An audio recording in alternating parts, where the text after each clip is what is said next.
Good evening. That's better. All right. Just making sure you are all listening. I just wanted to take a moment and thank you all for being here tonight. And I know we're going to learn some great things about our budget. I did want to point out that there are Hmong and Spanish translators in the back. If you need a translator, please sign up with them in the back of the room. If you're looking in the back to your left. And I'm going to turn it over to Mr. Forrest. Good evening. Tonight we want to encourage you to interrupt us with questions as we go through. We'll try and be quick in the initial presentation. We also have online access to Escape, our business software. So if some of the questions might be better served through a query into Escape, we will attempt to do that. So we'll attempt to answer your questions tonight. As you ask them, some we may not be able to answer because we may not have enough information to answer. If you're asking some questions about LCFF, you'll see in the presentation that some of that information won't be available till spring of 2014. So with that, I think we'll get going. This some of you have seen, and everything you're going to see tonight is already on the web. So I would encourage you to move forward so you could see the screen better if you'd like. But everything you're going to see is on the web. And in the spirit of saving money, we didn't print anything. So you can download it from there. This is the adopted budget as it was adopted on June 20th. Yes, ma'am.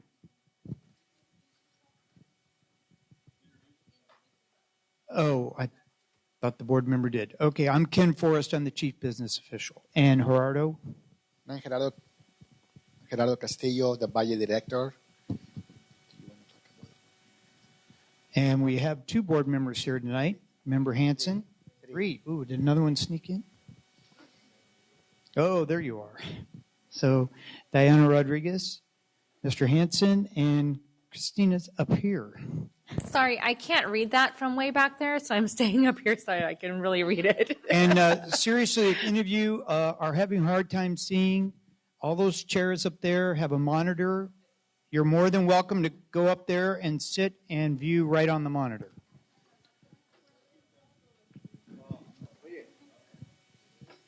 Oh, I don't want to speak into that. But you're being recorded. Okay.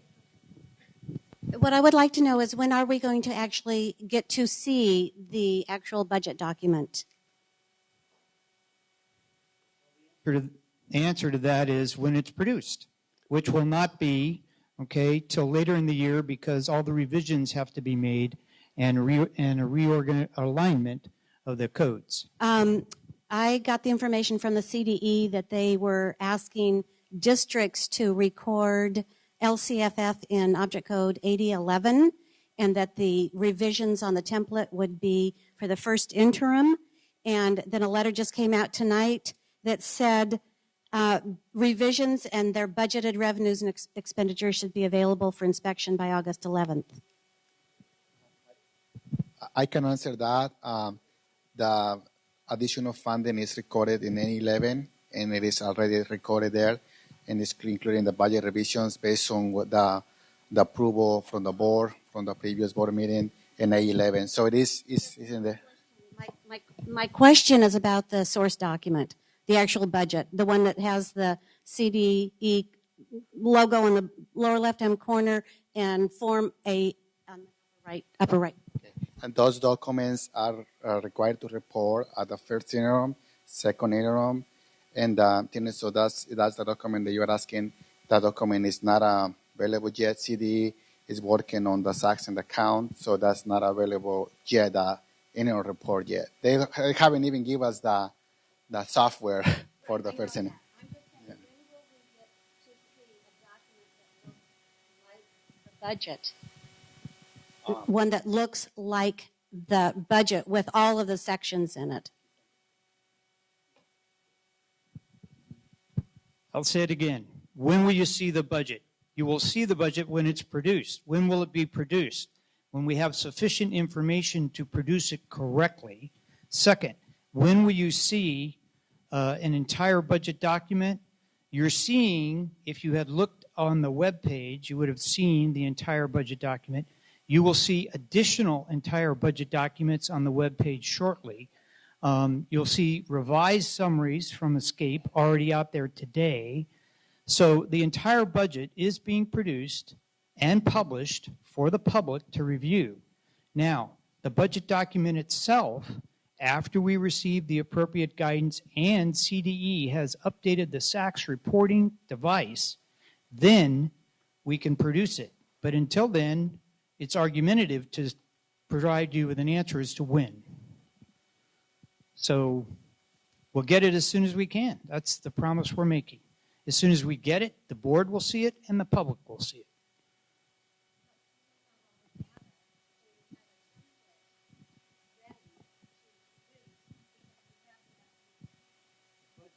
Document itself is already being worked on.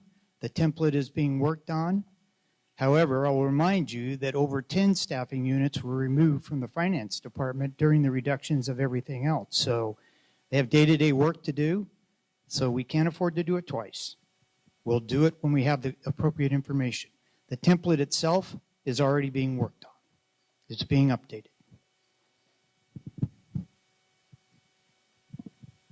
Yes. Question. How would I get to that PowerPoint online? It's not directly linked to the meeting forum. Right. You want to go, well, actually, if you want to wait a couple seconds because we're going to show you where you can get to more stuff in addition to that interactively. But the simple answer is it's in the About Us under Financial Presentations. Let's go to the next one. So we want to talk a little bit about LCFF for those of you who don't or aren't aware of it. Just a reminder, when you see a slide that looks like this, in the upper right-hand corner it has the quad picture. That slide was produced by School Services of California, who provide services to school districts all over the state. So these are not our words. The yellow highlighting is my highlighting. So what you see is that it's giving you the three major components that was already mentioned tonight. What is it we have to track? What is it we're going to be accountable for? Just how we're going to be accountable for this will not be spelled out for a while. Yes, ma'am. See, most COEs audits are done in each district. Has the 2012-2013 budget been audited with the from the different schools? You know, do you work with another school district so you guys could work on your audits? To do like, for example, San Juan School District, you know, where you work together, where they cross-reference your work and they'll cross-reference their work. Okay, Has so that happened? audits are conducted by an internal audit firm that works basically and reports directly to the board, and that's called a peer review. And peer reviews are mandated by the California agency that oversees all audit firms. But that's done by an external auditor. So there's nothing done between different school districts? Yeah, actually there is, because we have meetings Sacramento County Office of Education, and we have certain standards that SCOE expects to all of us. So when they review us, because we have to submit our reports to SCOE, Sacramento County Office of Education, and so ahead of time, they say this is what we expect from all the districts. So when they review us, they review based on the same standards that they do San Juan, El Grove, all the districts that belong to the county. So we belong to them. So when this local control funding formula come, for example, when they come about, we discuss, we got together, what does this mean for us? We have quite a few meetings, and there's another one coming up. So yes, there is a review when there's some changes, when that, yes, so we kind of cross, this is, we help each other, because this is, you know, it's not like we have a calculation, we share, it belongs, it's the district, we don't have like, rise like a private industry. You know, we help each other. So Okay, that was my Some concern. counties, in some counties, all districts share the software. In this county, that's not true. And in districts where they all share the same software, some of what you're asking about is extremely easy to compare. Yeah. But in this county, we're the only district on Escape. Everyone else is on a much older software, QSS. Yes. Thank you. Yes, I'd like to speak. You know, I'm seeing so many violations. This is one violation that I feel that schools are responsible, whether it's county, city, or the state of California. And this is a disgrace because this is the state of California, and no school should look like this. It seems that, you know, Mr. Raymond should have been here. I didn't know. I'm not a professional, but I can tell you one thing. When I see something like this, and I like to pass it around so people can see exactly how these schools are maintained, especially when they start laying off the workers, the people that do the work. That's unfair. I think that they should start considering getting rid of this building because there's money here, sell it, build a park or whatever. Put that investment where it really belongs. If you people care for the children in the school, you haven't done a damn thing about it yet. But I feel that we're starting to come out, a lot of us minorities, and we feel that we've been left behind. We need representation. The thing is that you people don't live in our areas, wouldn't never figure out how we live out here, because you know what, it's a struggle. The struggle every day, and if you close a school, which school do you pick on? You pick on the weak people. And you know what, I used to be weak, but now I can talk. And I like to pass these around, like Mr. Ross, just show these to the people, because you know what, this is ugly. And somebody's got to be upon it. I hate to put it on Mr. Raymond, but everybody here, even Mr. Steinberg, the mayor, the governor. I mean, this is the state capital. It should be the best education in the whole state of California. This building here does not belong here. This belongs in Hollywood. There's money. If you guys are going broke, just think about it. Everybody should take a little cut too. Now, when you start hiring extra principals, you tell us that there's a budget crisis. What's going on? And most of these people that are hired off, well, friends, we lay off say a janitor, a plant manager. Now he's got to work double time. Talk about staff infection. Well, it's real. I mean, these people that are going to dictate to us, they sit in their offices. They don't need more help. They have to bite bullets just like we have to bite bullets. And you're not doing it properly because you're only on one side of the track and we're on this other side of the track. And that's unfair. That's not American. We want to be treated like citizens, taxpayers, and also customers. That's why I'm a grandparent, a great-grandparent, and I've been with all my kids. And I'll tell you, I love them just as much as you guys love them. All we need in these schools is respect. And you guys just take the money and do whatever you feel like it. And it's not just here. It's all over the United States. Everybody's doing something. Shenanigans going on every day. I think that Mr. Raymond should have been here, and what I'm saying, he needs to be better. I'm not going to put the finger on him, because we can go all the way back to Mr. Sweeney. He did a lot of wrong. Some of you people that have been around here for a while, you need to use it. What's wrong is, if they commit a crime, you go to jail. Thank you very much, and I want you to look at those pictures, and that's the reality. We need somebody that's going to be accountable, and when you tell us that there's no money, that ain't right. That's wrong. Find money. Sell this building. All these computer eyes, whatever they are, television, you don't need all of it. You don't need all of it.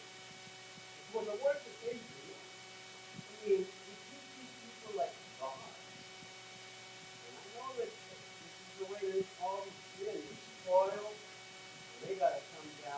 reality is. And go through what we go through. And I like to see some of the people that make things, look, get laid off and you can understand it exactly how it is when you're on unemployment. It's just different. Thank you very much. But I'm on your side. I love all the schools, but we can do better. We're going to have to do better. We have to bring everybody together. This is America. When they say liberty and justice for all, that means all, not just the ones that control. Thank you very much.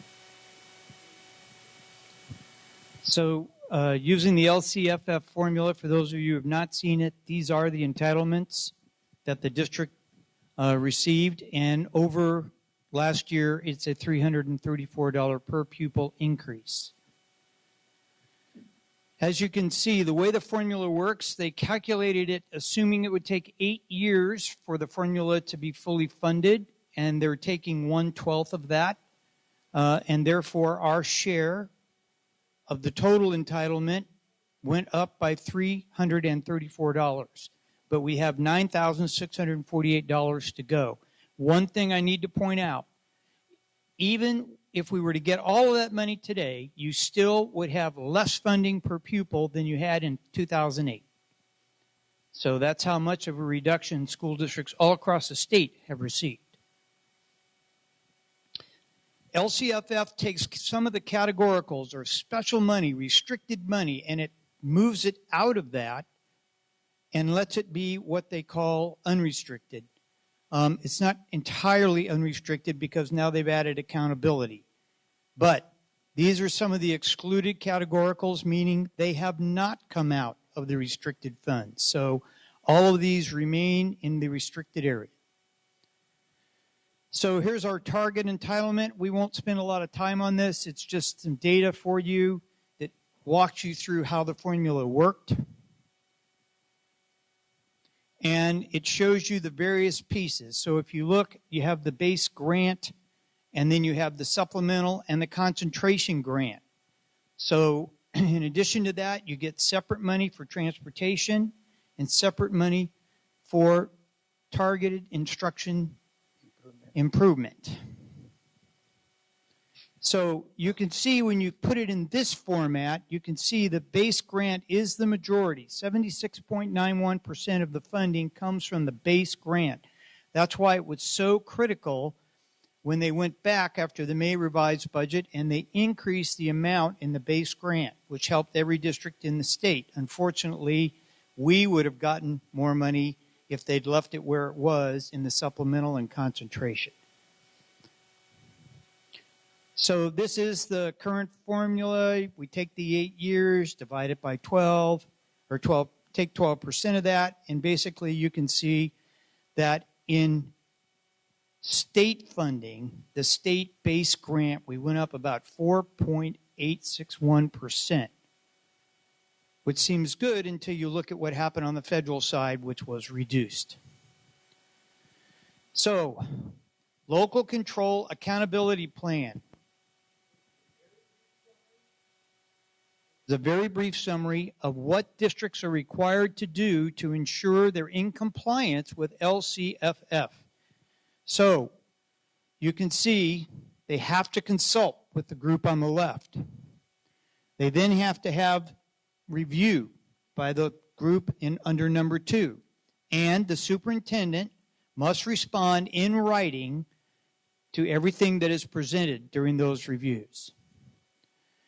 Then there's public input on the plan. So a plan is developed and then the public provides input to the plan.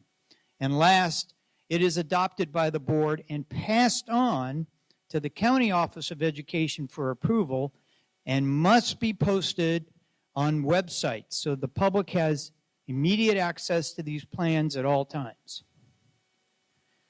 Now here's some of the timelines we talked about. The State Board of Education has been charged with coming up with these guidelines. They're reaching out to people now to see if they can't get the guidelines. Yes, ma'am. My question is the Parent Advisory Committee. What is that going to consist of, and when will that be formed? Have you decided what the designated party that's going to be that committee? The parent, you said that it has to be presented for review. The parent advisory committee, what is that going to consist of? Do you have that already established? Right, and I think that the team who's putting that together is waiting for a little more guidance. On September 27th, we go to more training on LCFF. There's a meeting at the county. Do we have the date on that yet? It's I think by the end of this month. So the end of August, we're going to receive guidance on what all of this is supposed to look like. And so as soon as we have that, then they can start putting that together. So we're not going to know what a parent advisory committee is until the end of August, or what that might be or look like? Well, we haven't been given the direction as to exactly what it must consist of, but I think you're going to see a plan start to emerge. But it's not going to be that quick.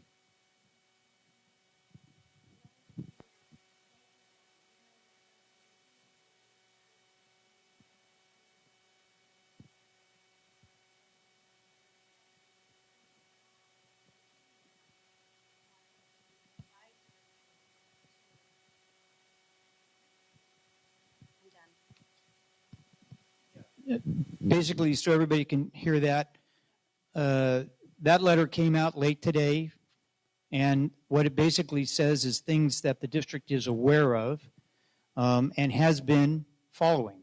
So that we reviewed the letter quickly, and we did not find anything we weren't doing. And so, yes, we're going to continue that. But with regard to a specific plan, the local control accountability plan, we want to be very careful that we do a good job of this. In addition to that, we want to roll that into the other plans we have. So the district's operating from one plan, and you're not getting 3 or 4 different plans competing. I'll give you the budget guy's view. The LCAP should be the overriding guidance, but we have Common Core we have to deal with, and then we have another little thing that occurred last Friday, and we'll talk a little bit about that, because we also have some obligations under that. And all of those, I think, are going to attempt to be put into one plan so it's more coherent for everybody to look at. So,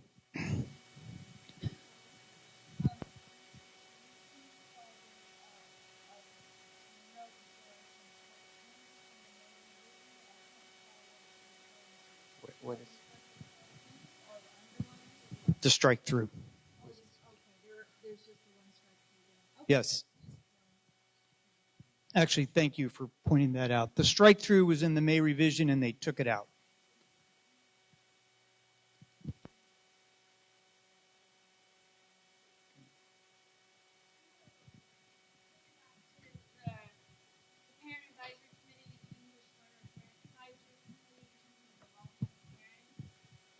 So does it seem like the district plans on doing that at the school site level? So if you sit on the school site council, and what would that mean for parents who aren't on the school site council?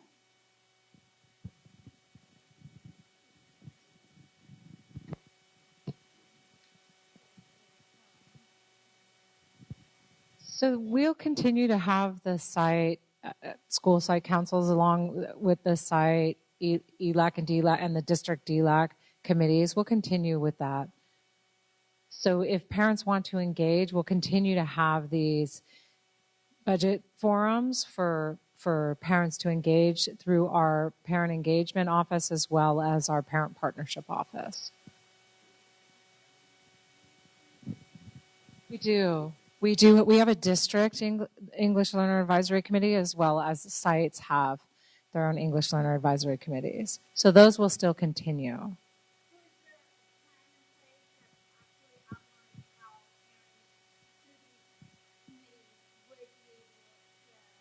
Interact and be part of LCFF and the implementation of it? So we're currently working on the plan to move towards the LCFF. So that will all come out in the wash, but until we get that plan solidified, then we will continue with our engagement processes that we have right now. And when is the plan going to be available? Well, as Mr. Forrest said, we have some times we don't even know, and he can continue to explain, but we're not even sure what we're supposed to be writing about quite yet. So we're engaging stakeholders at the moment, but we don't have the standards from the state yet of what they're looking for. I think the one thing is that we believe we understand the intent. Reading this letter today, we believe we understand the intent. And so we're trying to work kind of our way out of the fog, if you will. Yes, we know there's a target. We don't know exactly what it looks like.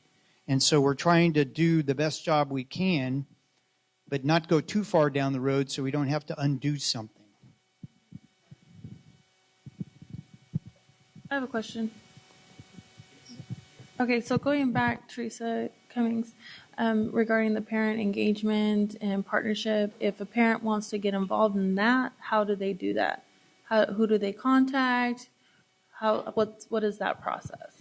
So currently right now, so Sean Alexander is in the back, and she oversees our parent engagement office. And then Tu Mua oversees our parent partnerships office, and they're working collaboratively together right now to do outreach. And so they can just call Sean Alexander's office first.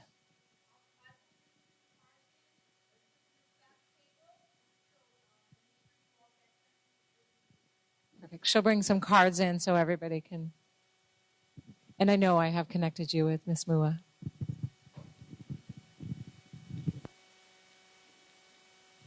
Okay, this is the revised budget. There were not significant revisions. We did increase the revenue in accordance with the LCFF additional revenue, and then there were some additional expenditures in addition to that. I would point out that we are continuing to use some of our fund balance, and we are projecting the ending fund balance to only be $102,000 above the state required minimum. So if you look at it by function, we continue to have a very high percentage going towards instruction and pupil-related services. So the district is doing a good job of that. We can always try and do better. So instruction as a function is doing well. Plant services is low. In relation to most plant services across the country, you would normally see plant services running at a minimum of 10% and closer to 12%.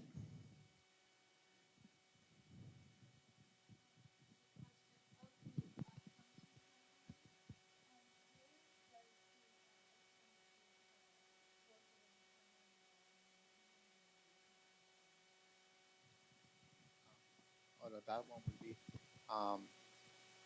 it will be under ancillary services. Yeah.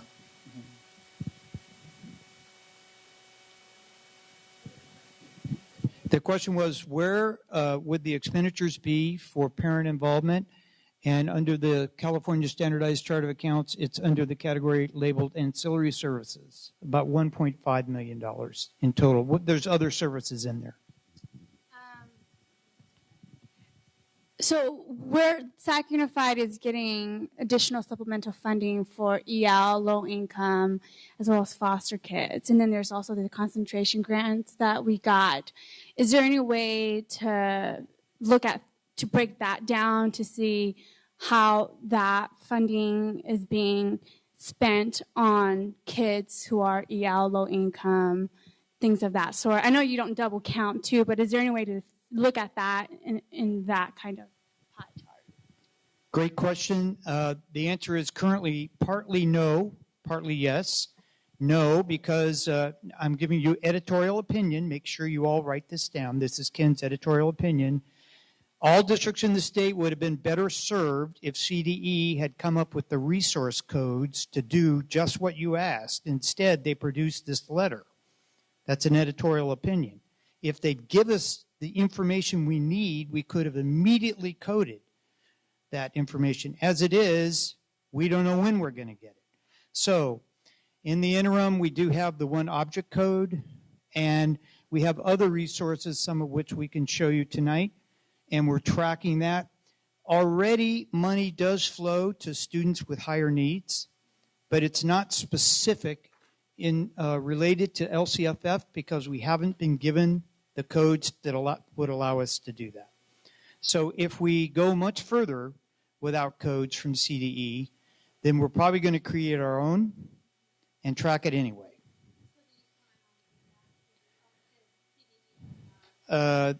The answer is yes, we do. We plan on reworking the chart of accounts to make it more understandable for everybody. And as part of that rework, we will be doing the accountability for LCFF. This is expenditures by object. Yes, ma'am. Okay. What source from the prior slide that you have is used to compare the district budget to know if it's an average with everybody else? So what source do we use? We have two sources. One has been used, the other one has not. Source number one is a document produced by School Services of California that compares all districts across the state and then districts in our geographic region. So we do have that one, and we have been using it. Another document which we have access to is a series of metrics from the Council of Great City Schools that is across the entire country, but also segregated by region. And we've not had an opportunity to use those metrics, and they have many more metrics. A lot of these comparisons on a per student basis, and our current student information system makes it difficult for us to do per student comparisons cost-wise. Some of you may have heard that that company went out of business. We're being forced to move to a new system. We are about 90% of the way through that acquisition process and are now currently talking to the vendor who won the RFP. And we hope to start implementation within the next month. And then we hope to be able to provide not only per student data that's comparable across the country and the region, but also it's comparable within the district. That's the goal. This is by object. Objects are your major services, supplies, salaries, benefits, etc. Something, can you go back one? When you look at the entire budget, compensation is 83.4% of our total budget, right in line with most school districts across the United States. 83 is a very common number that you see for compensation. Where things start to break down is on the next slide. It's the unrestricted dollars. And unrestricted dollars in California have special meaning because they pay for a lot of things that would normally just be a normal general fund in the rest of the country. So we're at 90.5. That's very high. It makes it difficult for the district to do a lot of things. So just something to keep in mind.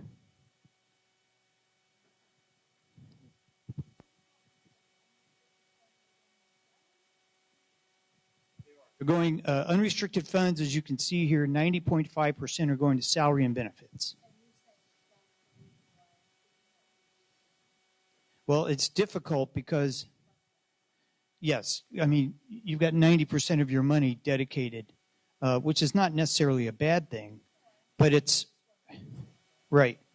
But it's difficult because when you're at 90%, if you look at, you've got services, you only have 8%, books and supplies that are unrestricted is only 1%.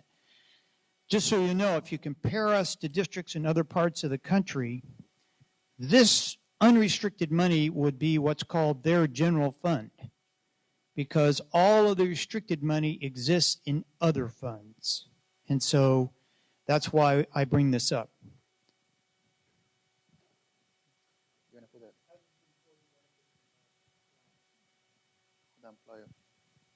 And how does employee benefits compare across? Well, compared to other school districts, they're fairly in line. Compared to private industry, they're significantly higher. compared to other governmental agencies are a little bit higher. It's not the current employee benefits that are creating a significant difficulty for this district, but many years ago, the district obligated itself for post-retirement employee benefits, and that is a significant sum of money that the district is obligated to pay every single year.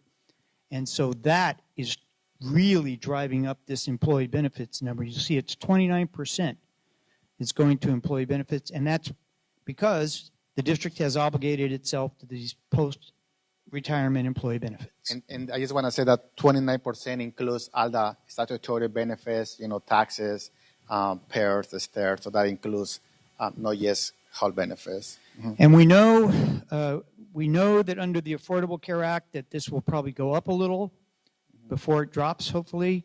But the other problem, we've been notified by PERS to expect a significant increase, 1.8% next year in the classified side, if you will, employee benefits. Just two quick questions. I'm wondering, this comparison you have right here, have you looked yet at your LCFF base to see how comparable that is? Like, are you going to see a similar pie chart for your LCFF base, or is it going to be more or less?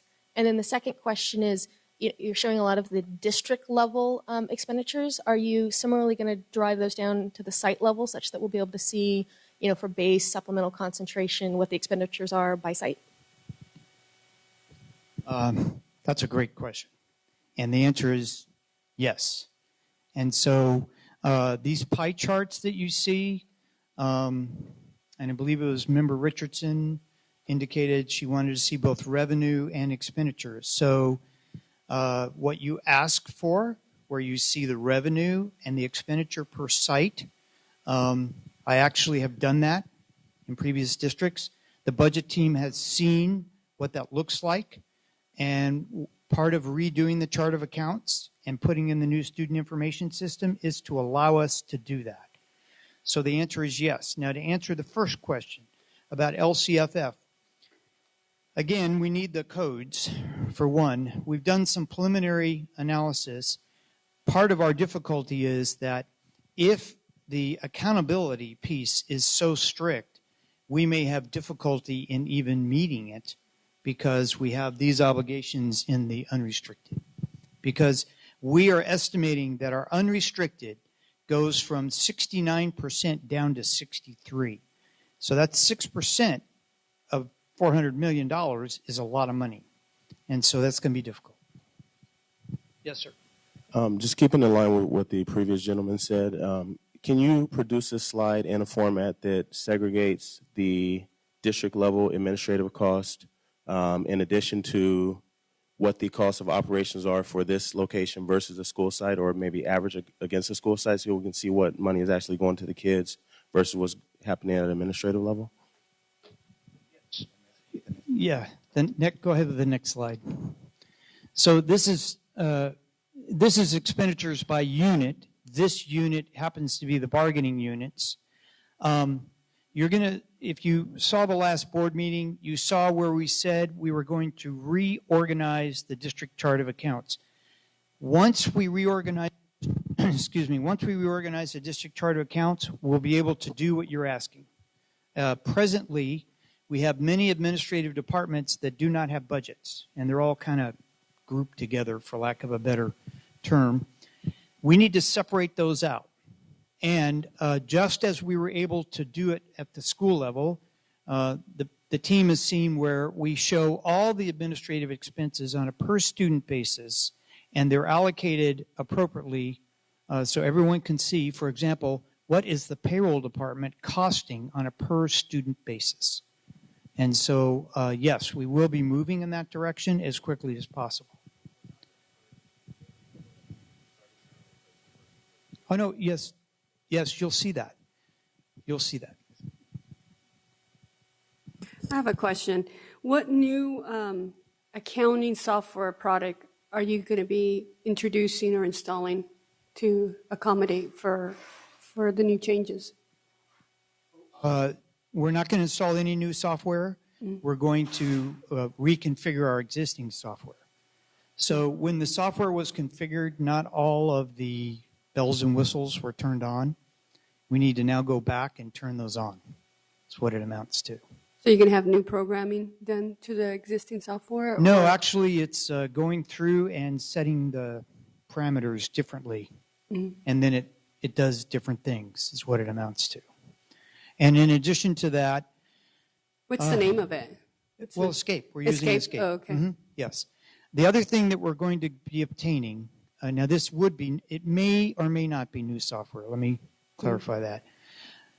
To put these things together, to have the per student amount and to be able to quickly ascertain, for example, what does one building cost versus another, is usually done with a piece of software that's called business intelligence. And what it does is it grabs information from all sorts of other sources and puts them together so that they become intelligent. The student information system, which appears to have one, we still have to get with our principals and registrars, has a business intelligence component. It's part of the product. So we would not have to pay anything extra for it. Good. And so we're asking for a WebEx from that company to demonstrate that. If that is insufficient, we're already talking to a couple other companies. One company already provides the business intelligence for Sacramento State University. So it's not real expensive software, and our bond counsel says it's bondable. And some of it can be installed very quickly. Okay. So we truly are trying to get to where I think all of you would like us to be. But in the interim, if you look at the August 1st web postings, there's a total budget by location. And you can see the total cost for the departments that are there today. We will be creating other departments so you can see it probably more clearly than it is now. But it does exist.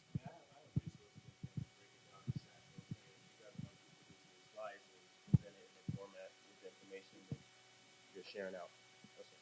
Right. For the people who don't have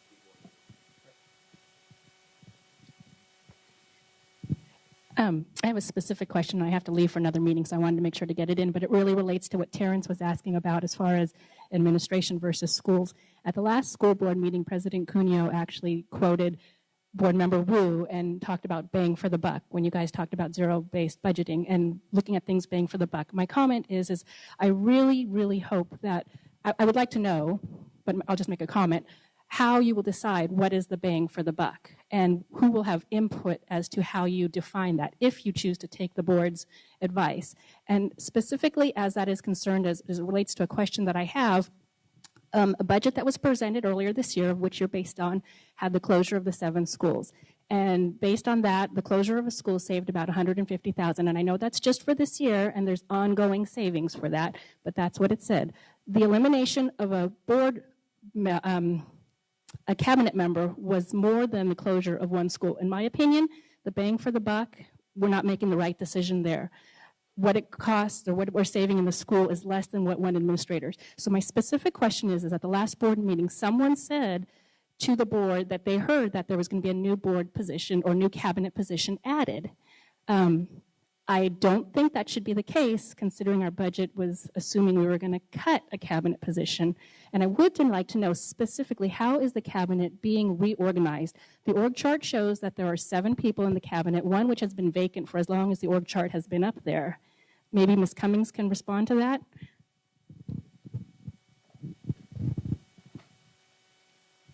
So I can respond to a couple of the questions and comments that you had.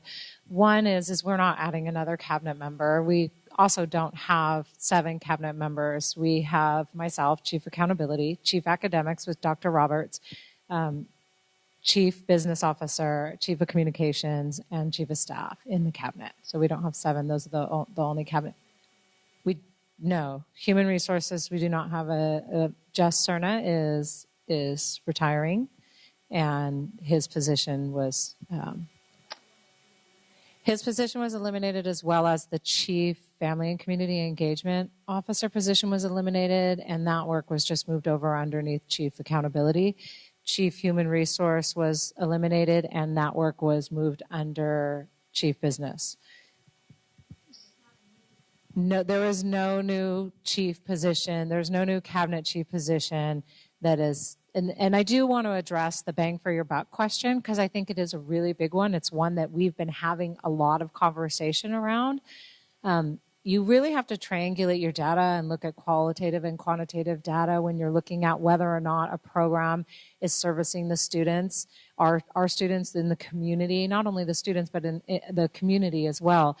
And you really, we are looking at that. And in my shop, we're really taking a deep dive into multiple programs and initiatives to look at, is it not only increasing the academic achievement of our students, but also our kids learning the necessary skills for them to be career and college ready, the social emotional, is the program or the initiative, is it changing for positive results, the culture and climate on the campuses.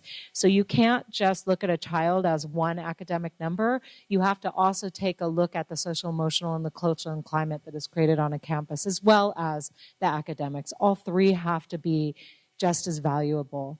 So we're currently in the process of doing that. We'll report out to the board. Oh, I just had two questions. I was wondering, the first one is, how will the LCFF funding formula impact schools that do not receive Title I money? The second question is, my understanding is that the state has wants it to be a priority for districts to get class sizes to 24:1 and in K through 3. And I was wondering if the district has any plans to try to get lower class sizes.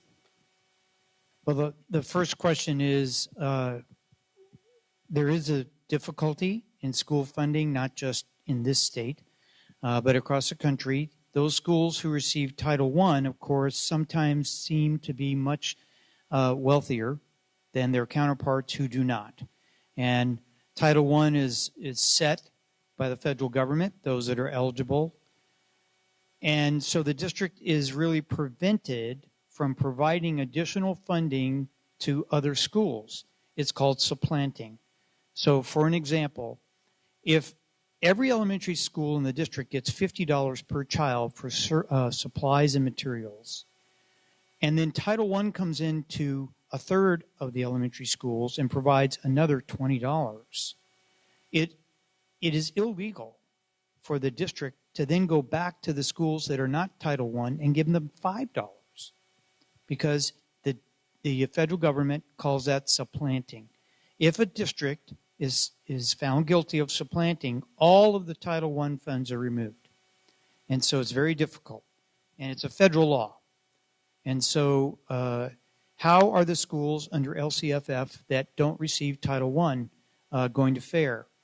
They're not going to fare as well, because the money follows those students who generate that extra money. And the extra money is generated for English language learners, foster children, and the free and reduced. And of course, free and reduced is how Title I is determined. So we don't have all the rules yet. We don't know. We are hopeful. They've only said that their rules will be no tighter than the federal rules. Well, the federal rules are pretty tight. And so we're hopeful that they will not be as tight, and that there would be some relief for those schools that are not classified as Title I schools, because it's going to be difficult. It's going to look unfair.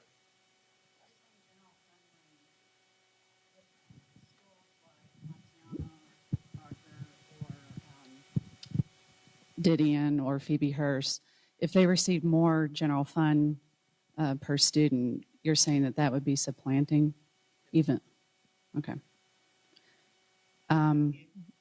But well, I understand what you're saying, but I think the district has to, most of the schools I just mentioned, they, about 4 years ago, their budgets have been cut 60%. So there has to be some sort of remedy. And so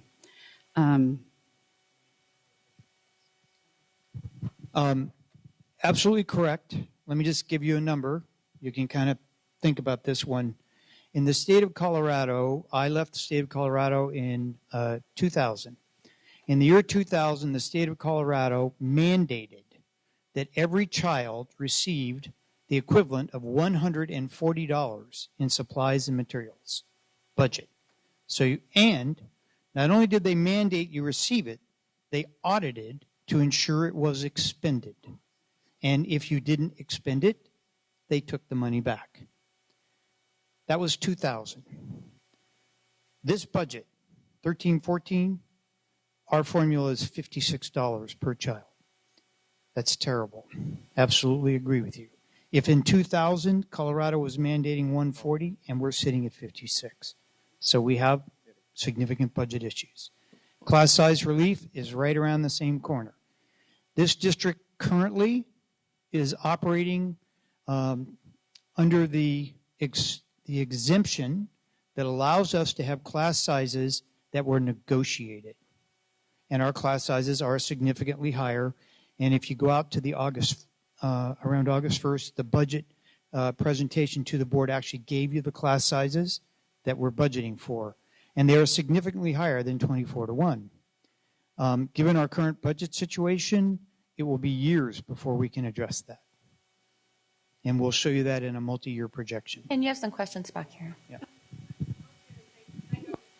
I know because my son goes to Phoebe Hearst, and I'm concerned about that same issue. But I know the base grant's going to go up, So that's a help right there. The base grant, just the fact that we have that additional money. One thing also, for those schools, they have the bond money. The bond money could give you the technology, okay? It could also be used for technology for other kids. That was my thing. That's why I always came and advocate for not the closure of the schools, because it's going to cost $20 million to accommodate these closure of the schools. That could have been used for these different schools for technology and fixing them up. Like in my situation, Phoebe Hearst has a bathroom situation that hopefully will get resolved. And it would be nice to have smart iPads. There's so many new technology out there for kids, but that's part of where we could get that money for those schools and advocate as parents. Just a comment before the next question. The board will be receiving an agenda item to approve the acquisition of $8 million of computers for the district as part of the SBAC, the state mandated testing requirement. That's 6,370 computers. That means that we'll move very quickly, still not a good ratio, but better than where we are. We'll move to about one computer for every 4 kids in the district. So the computers are also coming with professional development for the staff and some other things. So that is out of the bond. So that's a bond acquisition. So I have a comment, not a question, and my daughter's just going into kinder, so I'm not familiar with the ins and outs of our district. I did teach it's at San Francisco district, and something that came to my awareness in teaching in San Francisco was that while a school that serves people who are not Title I might seem like it's really restricted in its funding, if you actually look at the total expenditures for that campus, considering teacher pay, et cetera, it's typically way higher than for sites where you've got a lot of Title I students or it's a more needy population, because you tend to have much more tenured teachers who earn much more money, and in schools where there's more needs, you typically have much newer teachers who just don't get paid as much. And as we saw on the pie charts, most of the money goes to salaries and benefits. So. And as I indicated earlier, we will be moving to present information by school, so you will be able to see that. I have a question, and it was more directed towards your comment, Mrs. Cummings.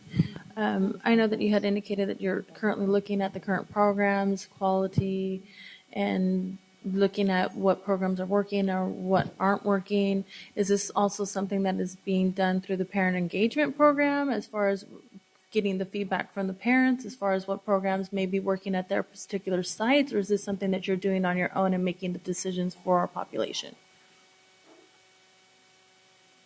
By saying what the zero-based budgeting process will do will be a thorough review of the entire budget.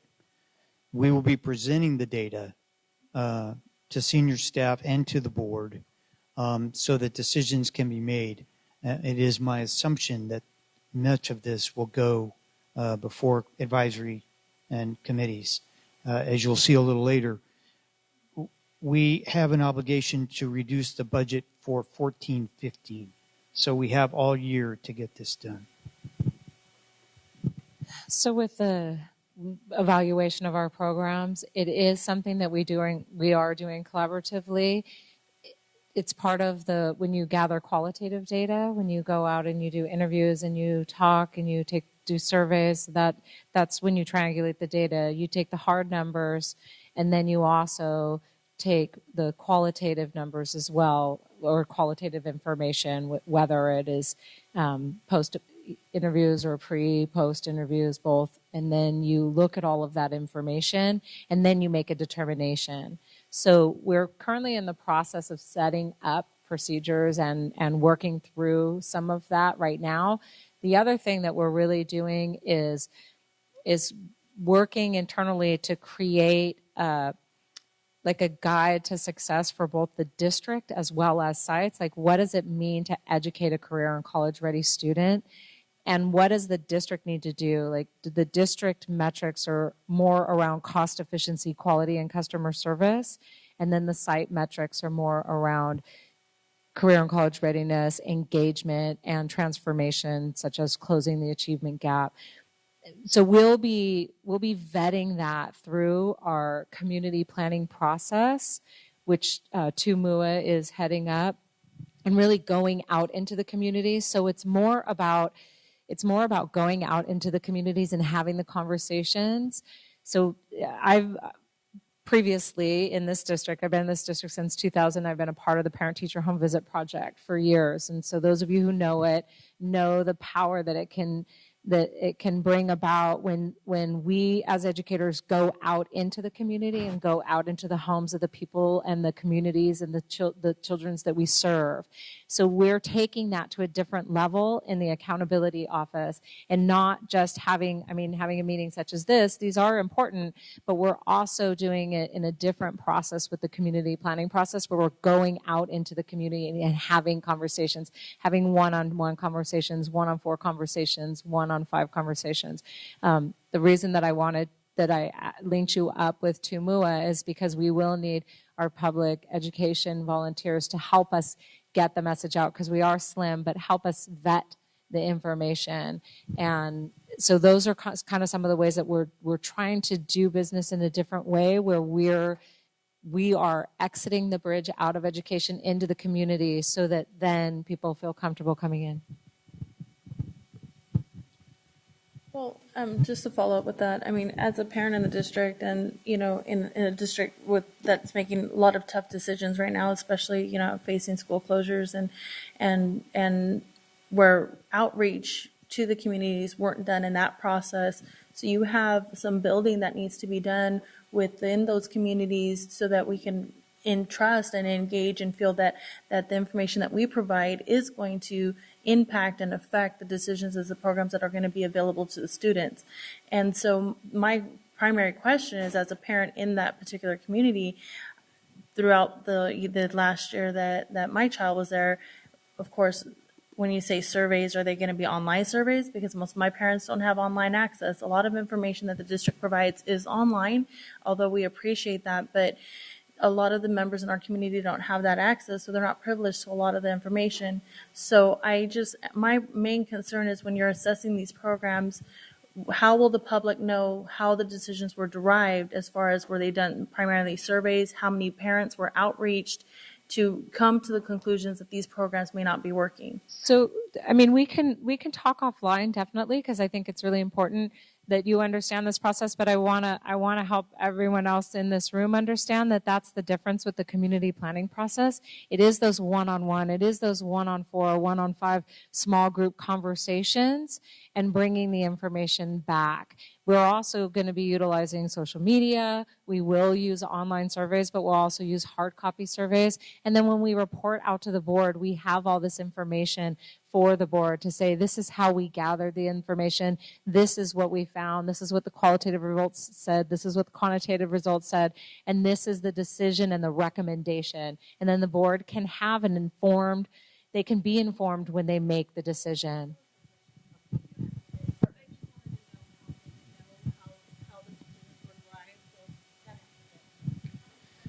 Just as a review, you look at this slide, and basically, this is an extremely tight budget. There's no room for error.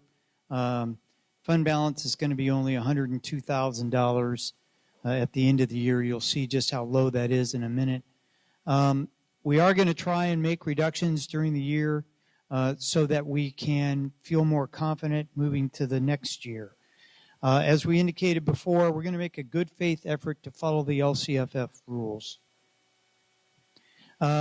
This is a requirement by the County Office of Education. The County Office of Education is requiring that this district come up with a list. We need to make, by October 17th board meeting, we need to be able to show about $1 million in reductions for the next budget year. And then you can see December, another $2 million, January, another $2 million. So basically, by February, we have to have identified $5 million in reductions for the next budget year. And then as soon as we start to get revenue projections, then we're going to have to make adjustments. And you'll see what the differences in the revenue may be. So some other things that affect this budget. Common Core, some of you have heard about it. So we have the Common Core state standards. And you can see that it was adopted by the state in 2010. They are designing their state assessment program around that, and all of our students will have to take it. There are 3 areas where expenditures may be made with the Common Core allotment that we all received as school districts in the state of California. And you can see it can be for professional development, it can be for instructional materials, and it can be for technology.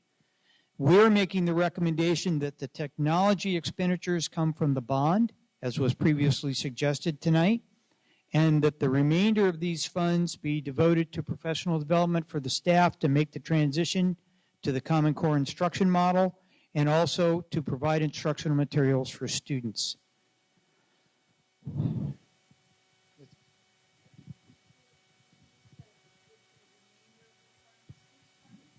We're going to show you that right now. Good question. Yes, right. Part of the $1.25 billion, we believe our share is going to be right at $8,089,000. And so you'll see we haven't quite gotten the money in July. We didn't get it yet. So we don't know what it is, but we'll get it. And then the big thing here, one-time money. The second thing is must spend it in 2 years. You have to spend it in 2 years. What else has happened? Well, on Friday, you heard the announcement that the district, who's part of CORE, which will define another CORE, by the way, we'll define in a second, received as part of that group an NCLB waiver. And this is just pretty techno speak, but it tells you what it waives.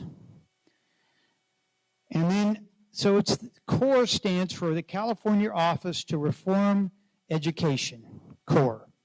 So that group of districts got together, and they're all listed up there, and we'll show you a little map here in a minute, got together, put together this package, put it to the Federal Department of Education, and received a 3-year, there's some debate on that, 3-year or 1 year, but it appears a 3-year waiver, and it's focused around these 4 principles.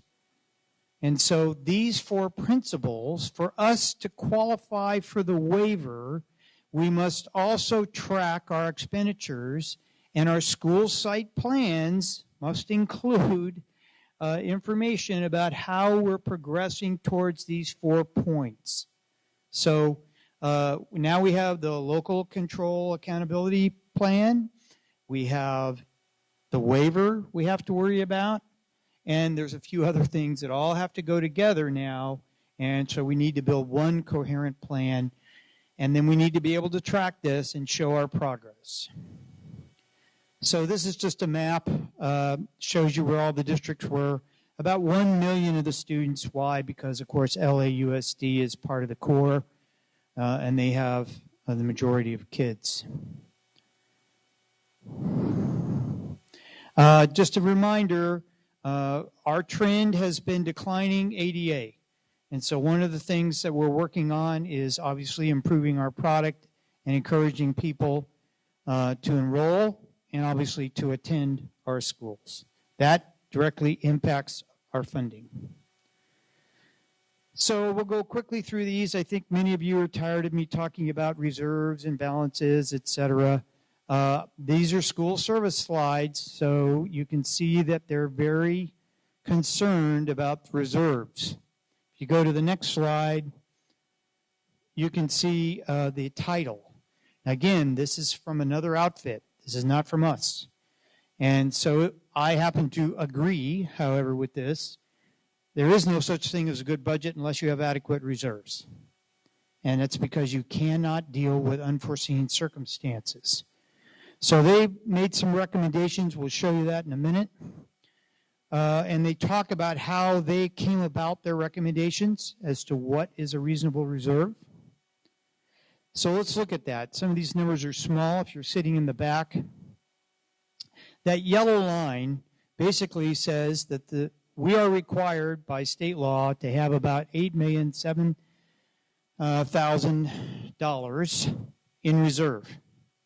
And then that would be above, and there's some other things above the state minimum. The brown line says that's school services. They're recommending that we have not just $8 million, they think we ought to have $17 million. So we're going to have right around that $8 million, $8,655,000. They're recommending we be at $17,000. The average unified district in this state, has 15.44% in reserve. If we had 15.44% in reserve, we would have $59.8 million in reserve. The Government Finance Officers Association recommends an even higher limit. They recommend 66.5. This is the story of our reserve. As you can see, we peaked, and this is after the state required minimum. So when did we peak? You can see we peaked in 2008, 2009. What happened in 2008, 2009 in the state of California to school funding? It dropped terribly. So you can see the reserve was used. It jumped back up for 1 year. Anyone know why? ARA, exactly. Federal funds came in, and we were able to boost that right at the end of the year. One-time money. And then from that year down, we've gone down. That yellow box, $102,000 is all we're going to have left at the end of this year. So you can see from 25 million basically all the way down to 102,000. Not sufficient. Why is that important? Here is our 3-year projection required by the county, also required by law. And you can see if we use a 3% increase in LCFF. So let's talk about the range. School Services of California is recommending districts use 1.95%. We're using 3. The Department of Finance says use 6. So the politicians are saying use 6. You're hearing 6, okay? The school people are saying don't do it, use 1.95. we've kind of negotiated something in the middle, a 3 with the county. And we're going to show you 3 of these. The problem is at 3% next year, we have to cut $5.4 million to balance the budget. Hence the reason we have to work on that throughout the year. If you go to 4%, which we believe is reasonable and may be obtainable, 4% still causes us to have to cut $2 million next year. So what if we develop a plan that cuts $5 million? Well, then we've got $3 million that can be used to put back some of the things that the district has had to reduce, or put some money in the reserve, or split it between, because you're going to see we have some other really large outstanding obligations. What if we get 6, like the politicians? Well, those red lines go to green, and we would have approximately $5.7 million above where we are this year. So we're all hoping for 6. Heck, I'd like to see 12. So that's where we are. So if you go to the next slide, it really highlights the problem. This is just a summary. School Services says we should add $9 million. There are the numbers they recommended. Next slide. So the 3 funding scenarios, we have to cut 5.4, $2 million, or would be 5.7 to the good. And the county office is asking us to use 3% in all of our planning. Because only the 6% funding increase would completely solve our anticipated problems, we are going to zero-base the budget and go through it. We're going to look at all non-core general fund programs, review them very carefully, get input, and make some decisions. And that's why I say stakeholder groups. Now, someone asked about benefits a little earlier. This is a scary chart. You can see that the number of active participants in our health care plans is declining, but the number of retirees in the health care plans is going up. This is not good because we have those lifetime benefits. So we have an issue. If you look at the next slide, it shows you that we're anticipating this year we will have spent $74.5 million on health insurance. That's a lot of money. Okay? So, some continuing things we have to think about and be ready for. We got a 1-year reprieve on the Affordable Care Act. We currently are doing an investigation as to what the Affordable Care Act might cost this district and what are we going to have to do. The next thing is we've not done salary increases for our employees for a long time. We need to not ignore that. That needs to be part of our thinking. We need to address this retiree health insurance costs. We are estimating that the unfunded liability is at least $550 million. So, depending on how lenient people are, this has to be funded eventually. And so we have to come up. There's good news. We're not LAUSD. Theirs is about $5 billion. We do not have the funding for our leave. So we have employees who have accrued leave. They're owed that leave. And if they leave, if they depart the district, we have to pay them for that leave. And it's $7 million. We need to address our fund balance, and we have unanticipated budget and operational problems. Can I ask a question regarding the employee benefits? I know that the last board meeting I attended, there was a gentleman that said that spoke specifically regarding the sacrifices teachers have already made regarding to their benefits. So, from your perspective, is there very much room to budge on that, or have you started digging yet? Well, we have started digging. Part of that is this Affordable Care Act we're studying. We have started to investigate alternate plans from the ones we currently have. But do I believe that there's a lot of room to negotiate on that? I would say that that's going to be very difficult because people get into the profession of teaching for a couple of reasons. good retirement, and good health care benefits. So it's kind of difficult to take some of those away. Can I just add something to that?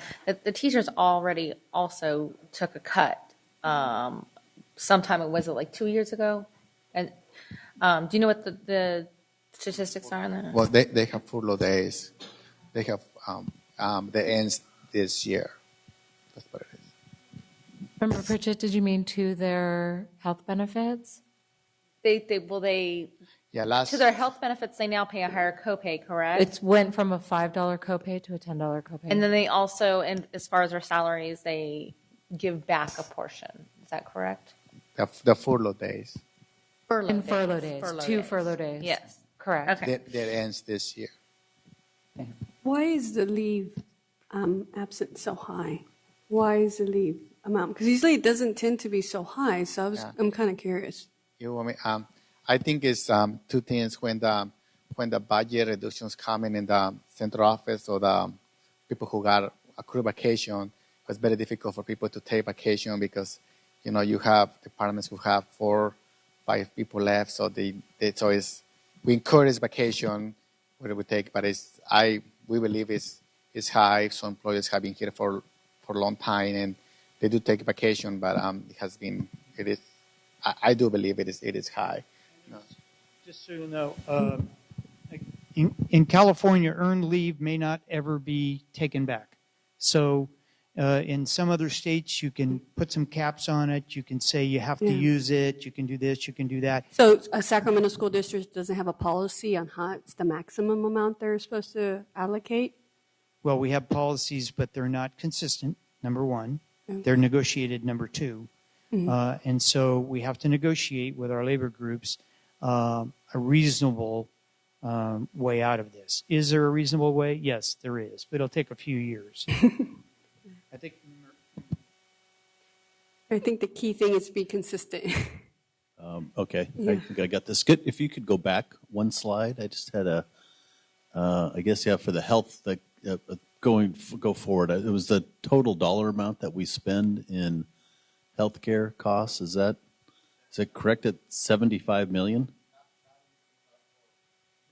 That includes the retirees too. So includes both them. But that number looks like it's including the employer, in the general fund for the statutory benefits. Like other things they are in the benefits group. All right. So the $75 million is not just healthcare costs. It is 70. So it's for retired and for current. So and our total budget's approximately $450 million. So what? I'm trying to figure out what percentage in my head that's almost. 50 of our total budget simply goes to healthcare costs. Right. That's what I'm trying to figure out, if that $75 million is only healthcare, or if there's other benefits that are involved in that. Okay, so I was trying to figure out then the $75 million out of our total budget, what percentage of our budget are we just simply spending on healthcare costs? Just as a percentage. I don't have my calculator handy, but I'd be, I'm kind of interested.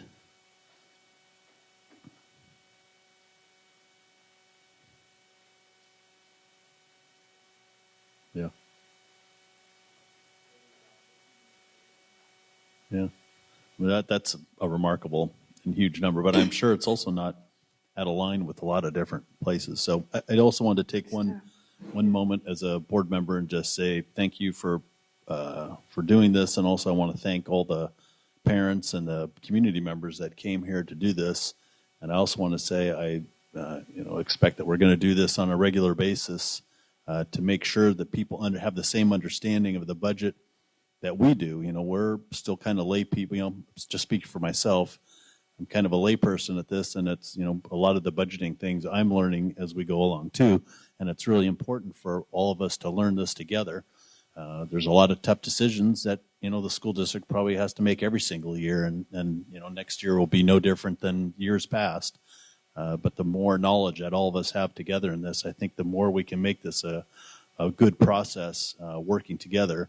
So, everyone's been really, positive here. It's not, not all of it's good news. It'd be great if we had lots of extra money, but that's just not going to be the case. So I really appreciate everyone being here and making donation of your time.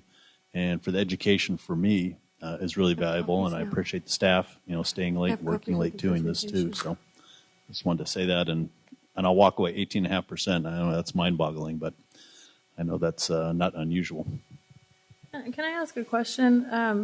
I think it'd be easier for me at least, and maybe others as well, if you were able to break down as far as how the active employees versus the retired employees, how the cost-wise for those healthcare benefits, so we have a real clear picture as to the difference. And my other question is, when it comes to healthcare and retiree benefits, when you get the quotes, are they all quoted together? Is it all part of your general quote? Are they branched out? Are they quoted separately? Are they different books of business? Is basically my question. So that is one population affecting the premiums of the other population? A couple things. $5,936 is what a retired teacher.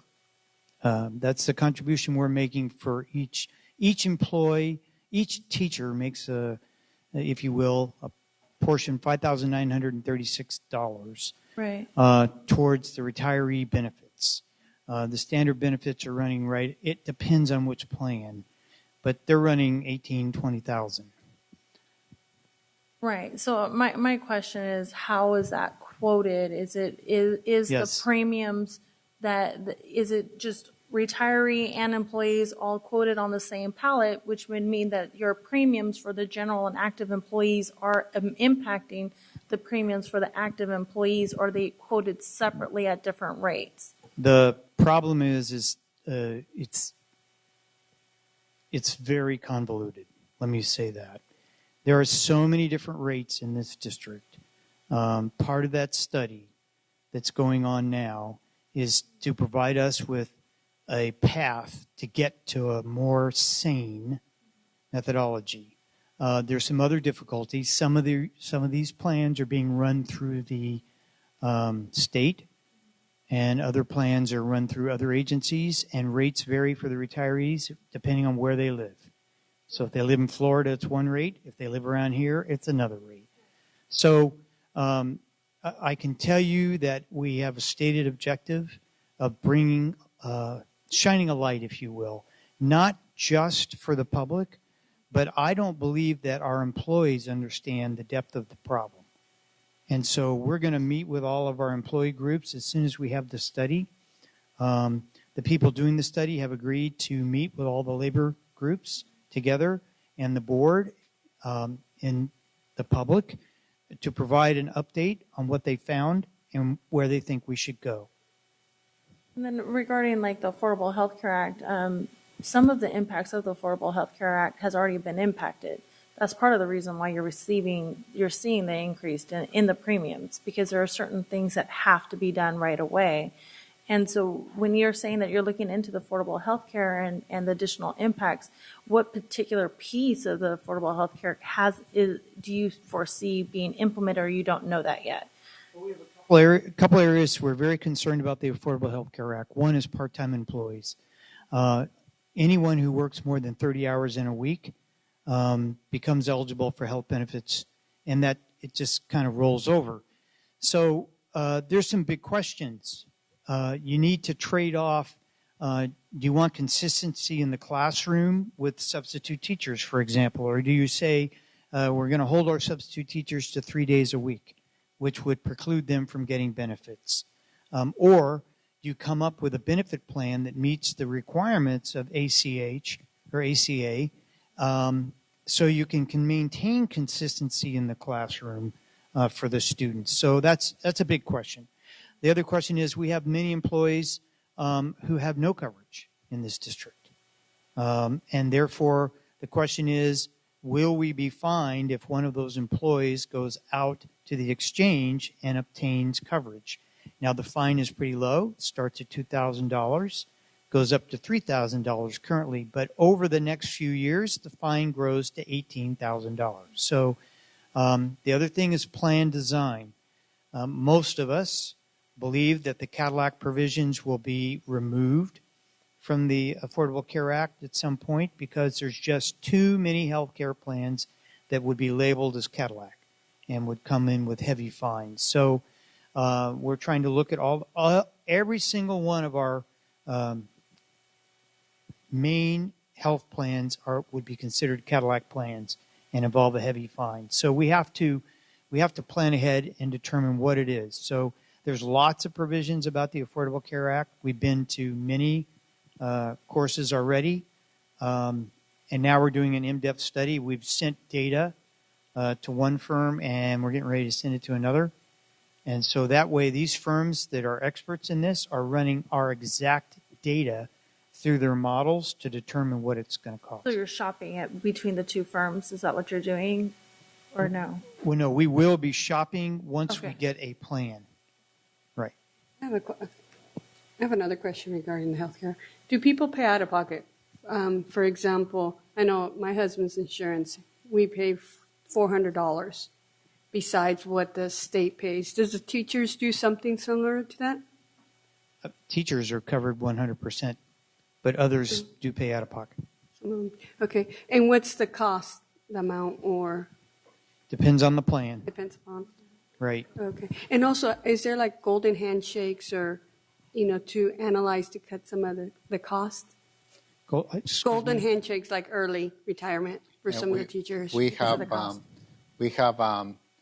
did 2 back-to-back years about 5 and 6 years ago. That one ends. The last one is this year. So the last one we did, it was about 4 years ago. That's for the early retired. For the early retires, yeah. But they retired. They have health benefits. They're still entitled to their health benefits. Okay. Because the district offers health benefits for life if they work for so many years. For so many years. Okay. And there's no cost to them, so they don't have to pay anything out of pocket. Because I know, like for PERS, if they offer when they retire, there's how much, and after that above, like they add their husband and stuff like that, or the significant other, then they pay for that, but it's covered for them only. So they add their family, yes, they will pay for that. Grace, I just wanted to address your question about how much the cost can be for unrepresented positions that aren't benefited positions. And it can be, up to $1,700 a month to cover your family if you have kids and you can't get coverage from a spouse or a significant other. Oh, okay. Thank you. One more question. Does it vary from school to school, district to district? Yes. The cost? Yes. Does it? Yes. Okay. Absolutely. Why can't it be consistent? You know what I mean? Finding the consistency, gain like a discount rate. Okay, so premiums are region rated based on age, based on the makeup of the employee, based on whether or not it's a woman based or predominantly male based.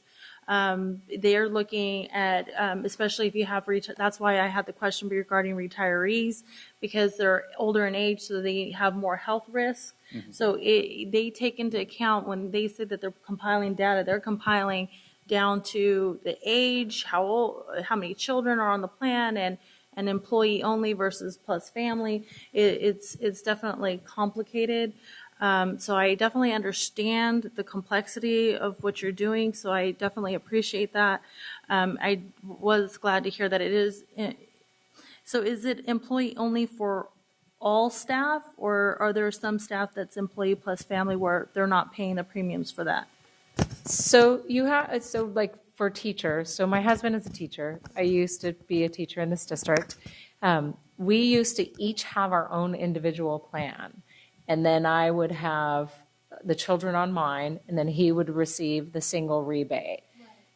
Would they have gotten rid of the single rebate for the teachers? Now that I'm in unrepresented management, I can go into his plan because he's a teacher within our district. So he covers the whole family, the children, myself, and the whole family. But if you aren't married to a teacher in the district, then you have to pay the fees. So if I'm married to a teacher within the district, then the district is paying employee plus family premiums. Correct. Correct. Oh, that's- He doesn't pay. He doesn't contribute any amount of funding to the family, except for like a minimal for dental, I believe, vision and dental. And that's the same policy even as they retire. No. No. When they retire, it's No. employee Okay. only. That's only while he's Okay. working. Okay. That's why I So won't let him that- retire. That definitely answered my question. But when you're looking at affordable health care, are you also looking at the possibility of getting where it is employee only? There could be better rates for those individuals through the affordable health care.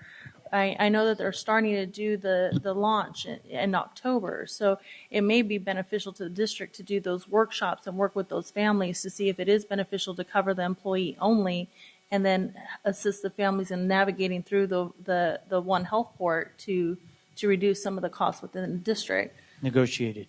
Yes. You have to negotiate it. I was going to say, regarding the healthcare, I know, does all the schools have, lifetime benefits, or is it just some of them?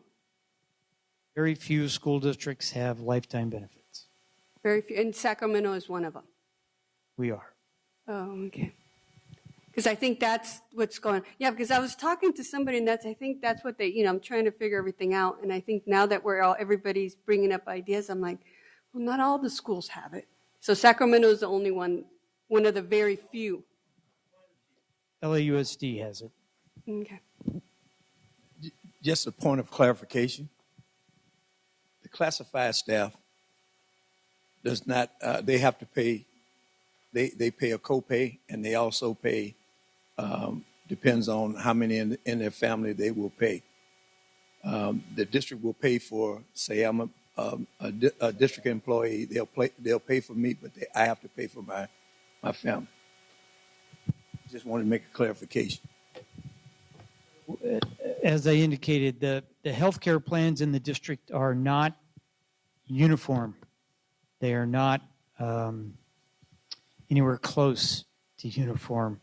And so it's something that needs to be addressed. It must be addressed through a negotiation process. That's difficult because it's a significant benefit. As Teresa mentioned, those people who have no coverage in the district, they may be receiving higher salaries, but they're paying $1,700 a month out of pocket for their health care. So it's very difficult. We are going to put together, when we receive the results of the study, we're going to put together a very comprehensive review, and we're going to make that public so that everybody can see it and see what the differences are. And there is the gamut. I used to work for Travis Unified School District. They have a cap. That's the other extreme. That cap is $400 a month. That's all they pay. So it's a problem. And then for the classified, for the bargaining unit, they also cover family. There's a cap. They choose above a certain plan because the family can. Then they pay, but the family is also covered. I just wanna. So they have a limit. So they have, for instance, I believe it's like a Kaiser. So they use Kaiser family, but if they go choose like HealthNet, then it is higher. Then they pay the difference. So just kind of, yeah. Sorry to ask, but why is it the insurance? Why is it lifetime benefit still? It's negotiated. It has to be negotiated out. And so, just so you know, usually, given what's been going on, they start to tier. So they say, if you've had this many years, this is what we provide, et cetera. But that has to be negotiated. And so it's something we'll have to work with our groups on to determine how they want to attack it. They're very aware that we're in a difficult situation because that $550 million, currently we're required to have an actuarial review that every 2 years. That review is underway today. And so shortly we're going to find out, did it go up or down? It could have gone down. Healthcare costs have not increased as fast as they had been increasing. And so it'll be a determination. I'm leery of an actuarial study done just before Affordable Care Act comes into play because I'm not sure how they're going to estimate the future. So we'll see what they say. I have a few questions about the impact of the Affordable Care Act. Do you feel that the district is in danger? I mean, how many Cadillac plans do we have out there that concern you? Because it sounds like there are several potential possibilities based on the number of negotiated contracts. And what ones are you concerned about? Well, I'm concerned about all our plans because the Cadillac provision is very low at the present time. But I'm not that concerned because I don't believe the Cadillac provision will stand. I think it's going to go, or at least be raised to a reasonable limit. Right now, it's very low. And most people's plans hit the Cadillac provision.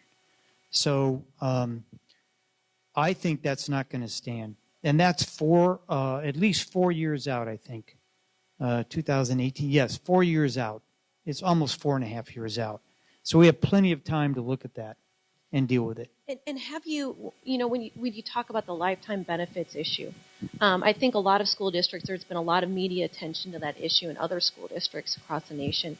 Have you looked at the total benefits package? I mean, it's certainly in the private industry. You look at a total benefits package in terms of what percentage of the income is that benefit, and does it equalize salary as opposed to time off, health care, vision, that sort of thing? Are you going to look at the entire benefit package and not just health care when you're renegotiating these contracts? I think it's something the public should know is how are our teachers getting paid full package? How are our classified workers getting paid full package as opposed to we have this unfunded mandate?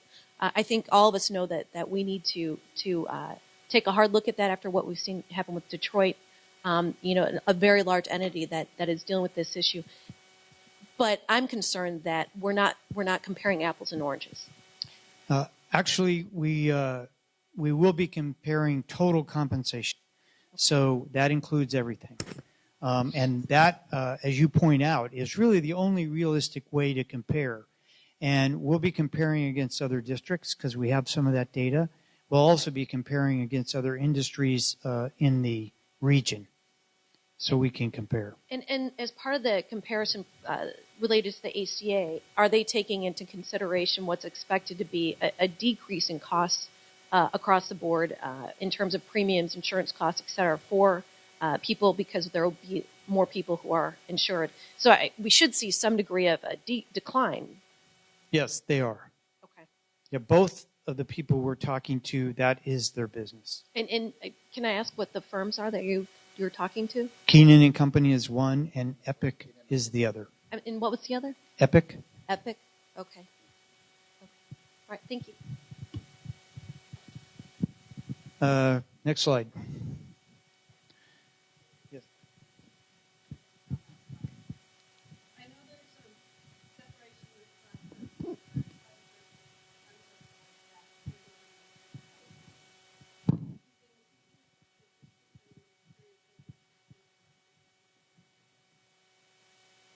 That's my goal. You can force people to take the leave is what it amounts to, but you can't take it away from them. But you can mandate that the leave be taken.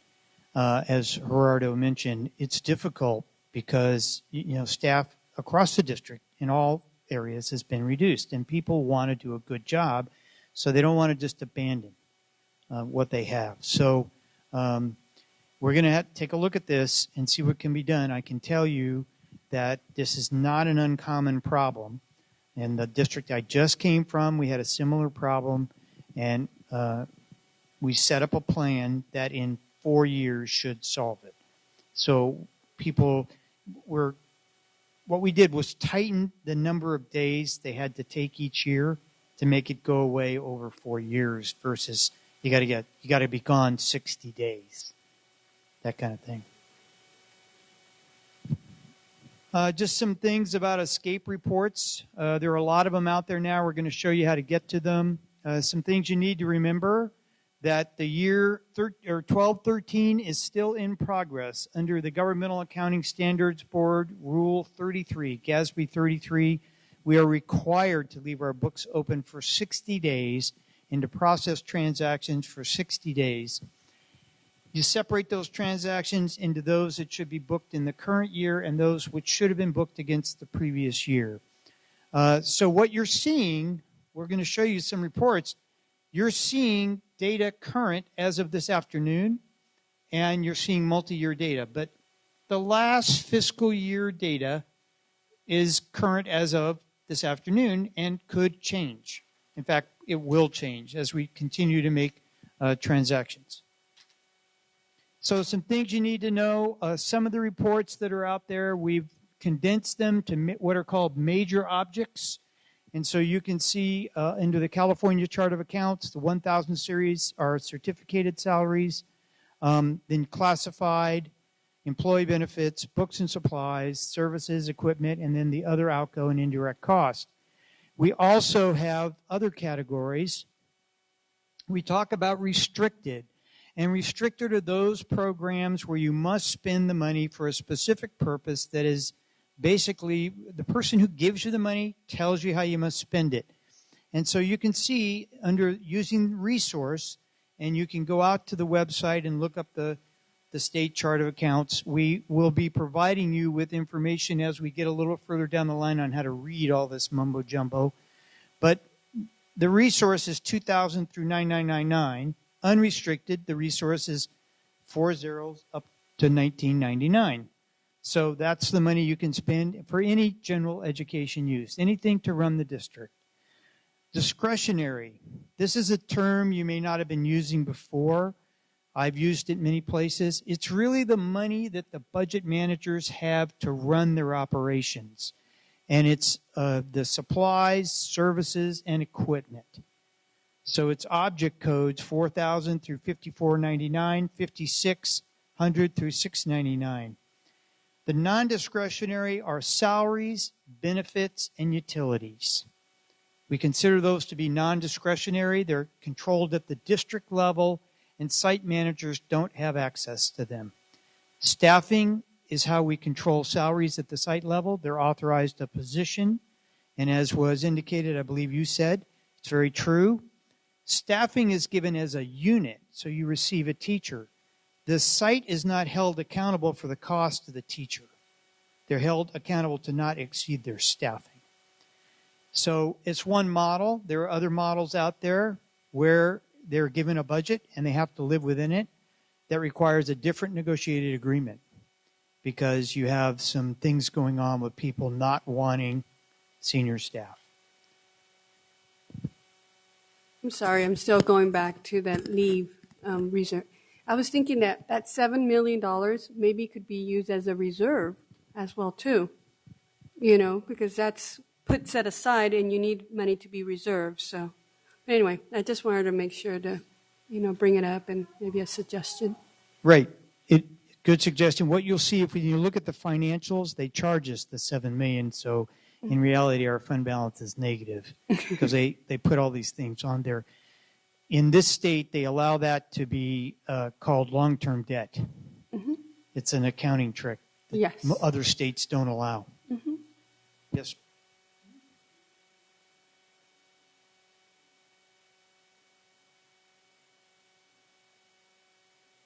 Their PDF, the question was, can these be downloaded into Excel?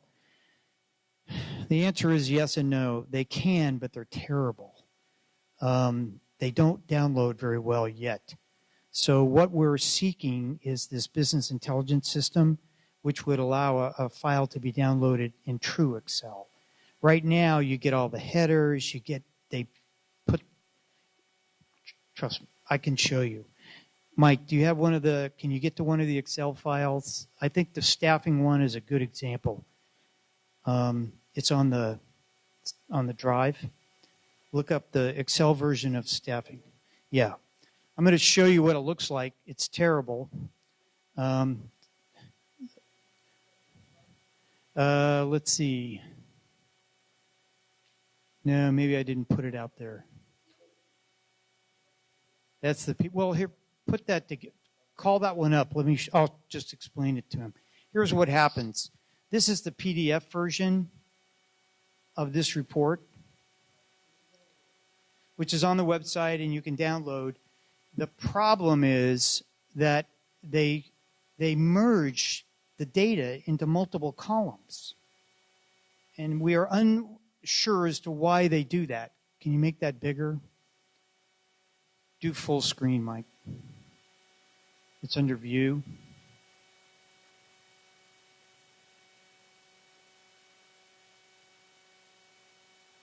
Full screen, right. Okay, so for an example, if you see the FTE, second column from the right, yes, believe it or not, that 1.000 is in 3 cells that are merged. So it makes it all but unusable in Excel. Yeah, you can print it, but other than that, it's not very good. So we're working with Escape to try and figure out why it is they're having that difficulty. Many other programs don't have that difficulty, and then we'll be able to download it.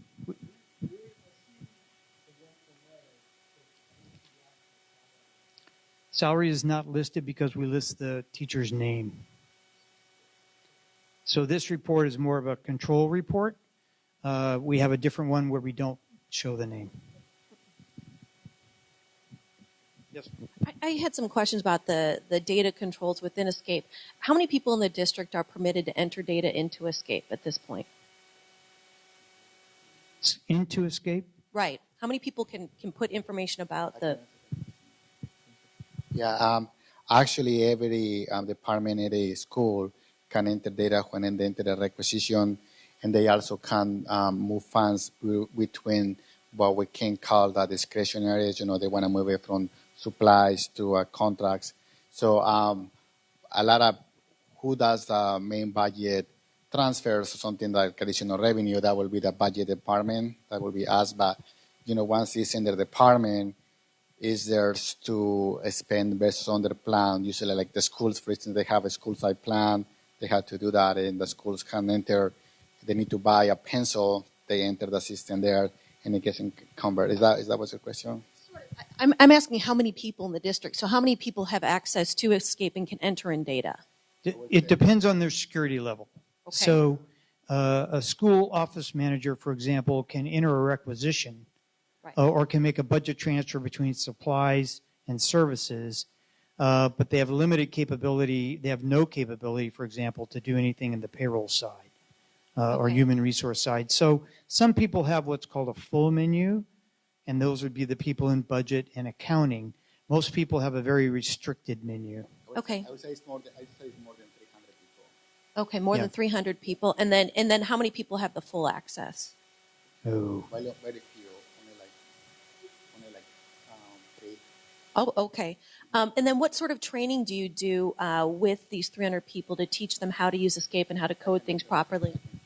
So we have monthly meetings that we call it Escape meetings, that anybody who is new to the district or anybody can sign up as long as the district employees. So once as a requirement that we give them access to Escape, they have to attend the training, the budget department, and payroll and purchasing. That's a training. It takes a whole day training.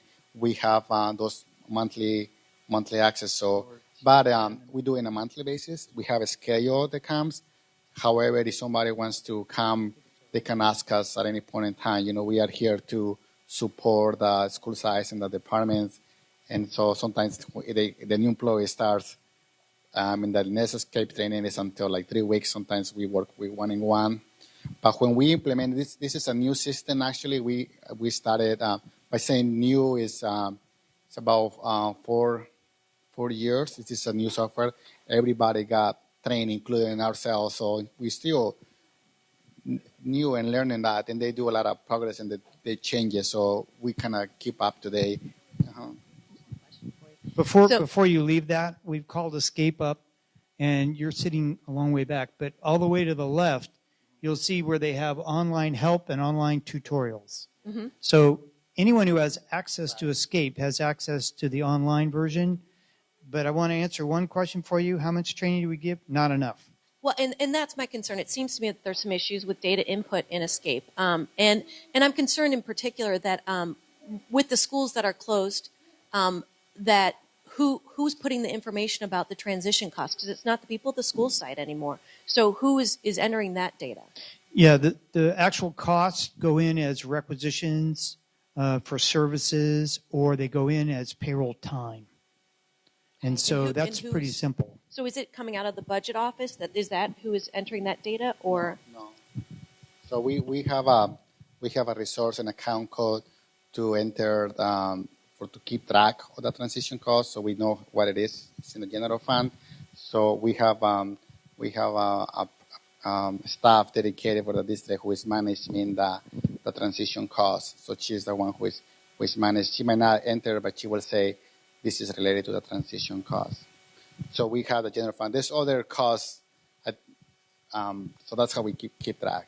So that the budget department does like transfers, but like expenditure, we don't do that because it has to be separation of duties. You know, the same person who enters the data cannot approve it. So we approve it, but we do not enter. All right, thank you. Okay, you're welcome. To the PowerPoint, go to the very last slide.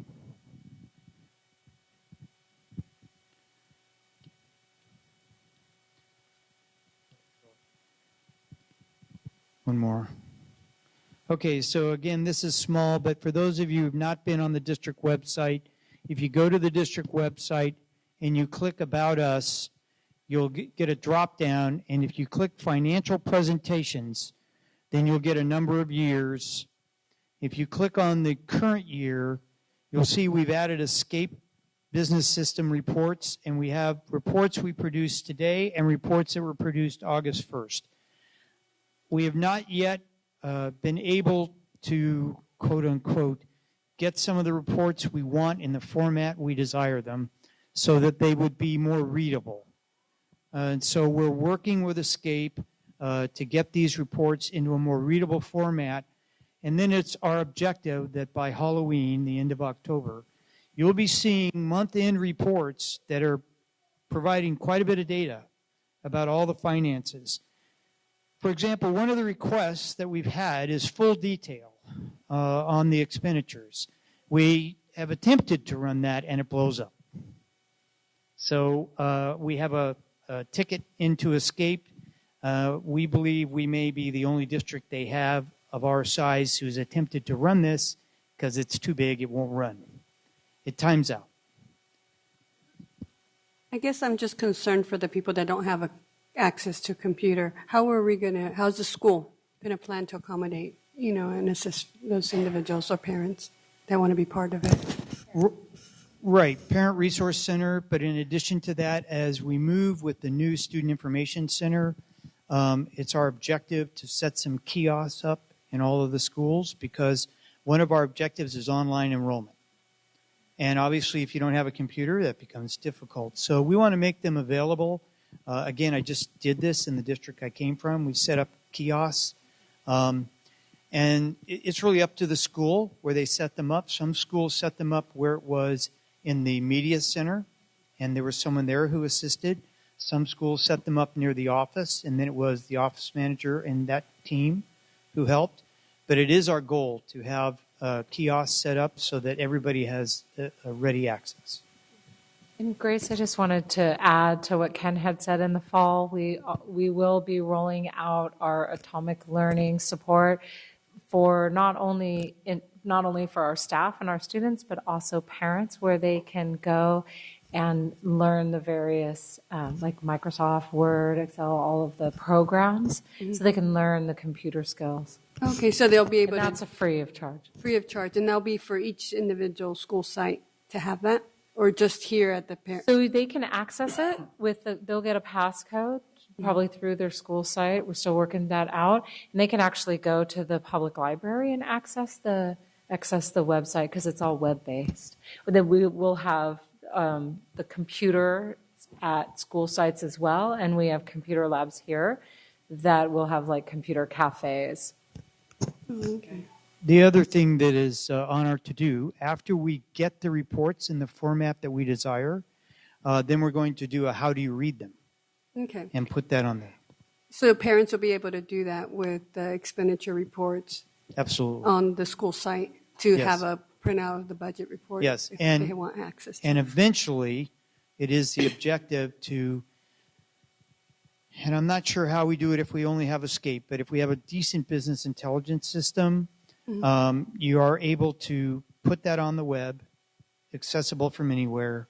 People can go in, they click on their school site, they click on a link, and it gives them their budget information down for that school. And then there's the homepage for larger.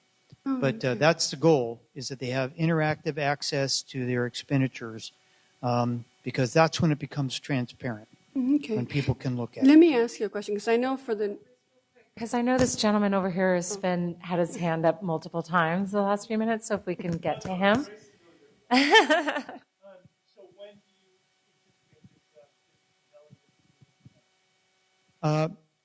If the business intelligence we use is from the lead vendor on the student information system, I would anticipate that being ready by late spring at the latest. If that's not true, it may take us till next summer.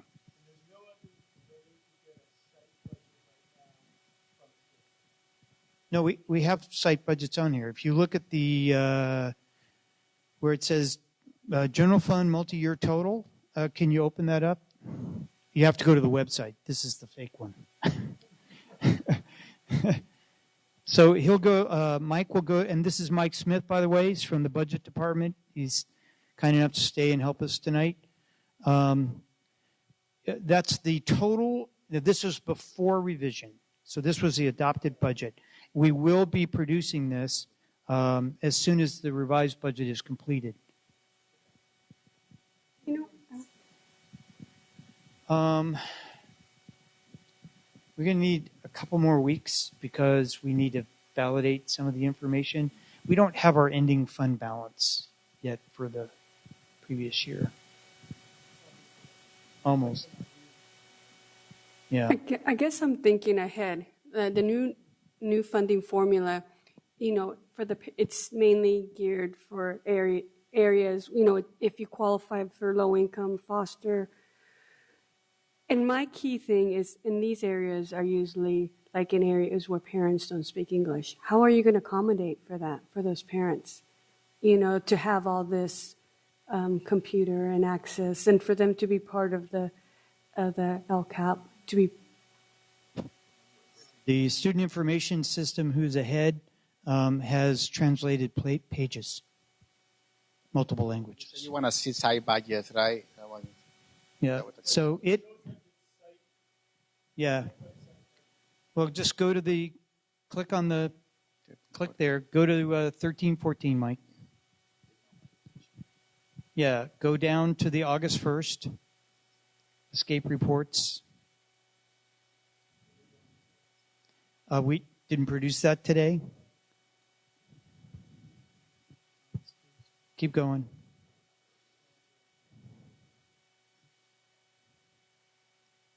Almost there. Keep going. There it is. General fund, multi-year total.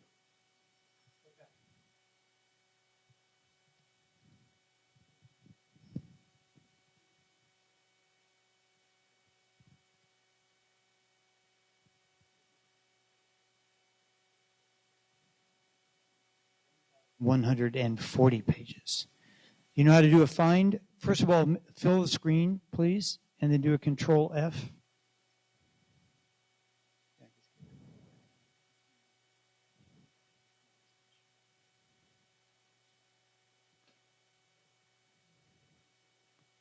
Just use the plus button, Mike.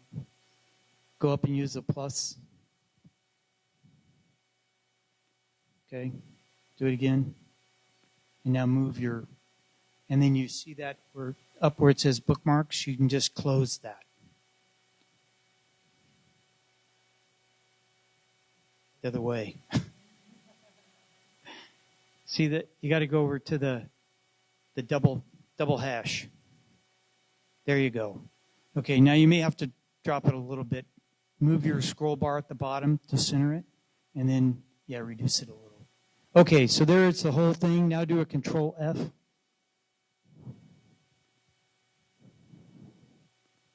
And pick a school. You know the number for Judah? That'd be the easiest way to... No, do Judah. If you do a number, it's going to stop on every one of the numbers. Just do Judah. You can't use a number. You got to use Judah. Just hit next.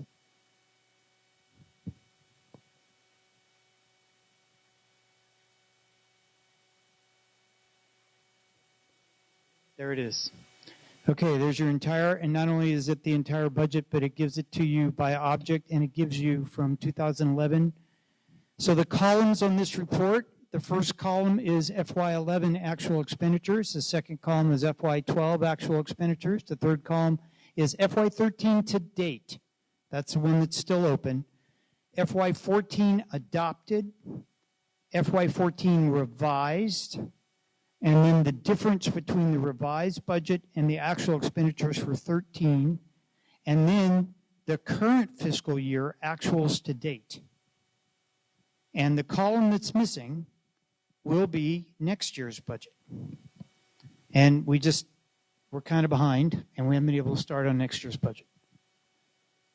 And we will be removing the adopted column and putting not just one, but 2 future years. So you have 3 back, current, and 2 future. That's the goal. Why remove adopted? Because it's really revised that counts.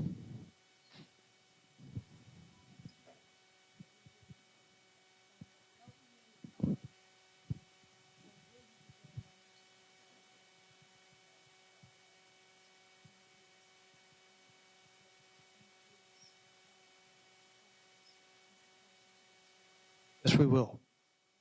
Yes, we will. But as you can see, this is 1,100 pages already. So we have to break this down. We have to come up with an easier way for people to access it. As I mentioned, the best way is you go to the school site's website, click on it, and you get that site's budget, plus some other stuff that goes with it. 4,000? Yep. Yep. And actually, Mike, you want to go back now, just close this. And we've done that for you. We have one that says just discretionary. And so it's the same concept, same report. And it just gives you the discretionary dollars. Okay, and we'll be breaking this down and making it easier, but this is just the start. So we got, a week's worth of work is what we've been able to get done so far. Well, that's our presentation. Does anyone have any other questions? Can we make a correction in the PowerPoint presentation when the question come about how is the parent involvement coded to the function? I think I said to the ancillary, so I want to correct that. Let me go back to that. So I just want to correct. Thank you, Mike, for letting us know that.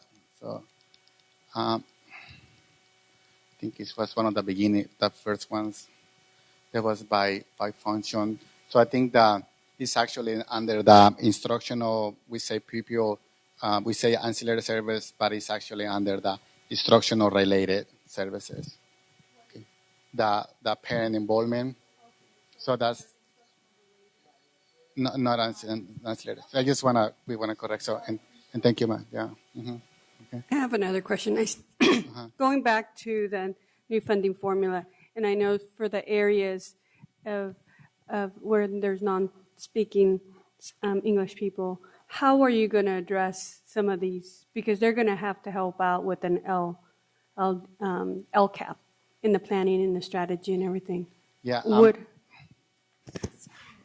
So we will have translators available. So when we're working on the engagement component of the LCAP. Oh, you'll have it? Yes, so when we do our working and advisory teams for the LCAP, we will have translators available when necessary. Would it be in each school site? Oh, no, I meant when we have, because we have to engage the community in that process. We have to vet it. with our community stakeholders. So during that process, we will have translators. Sure. Now, do you mean when it's available, we'll be able to translate it as well? At the Provided school at site. this- Yeah, it will be provided at the school site as well as on the district website. Okay.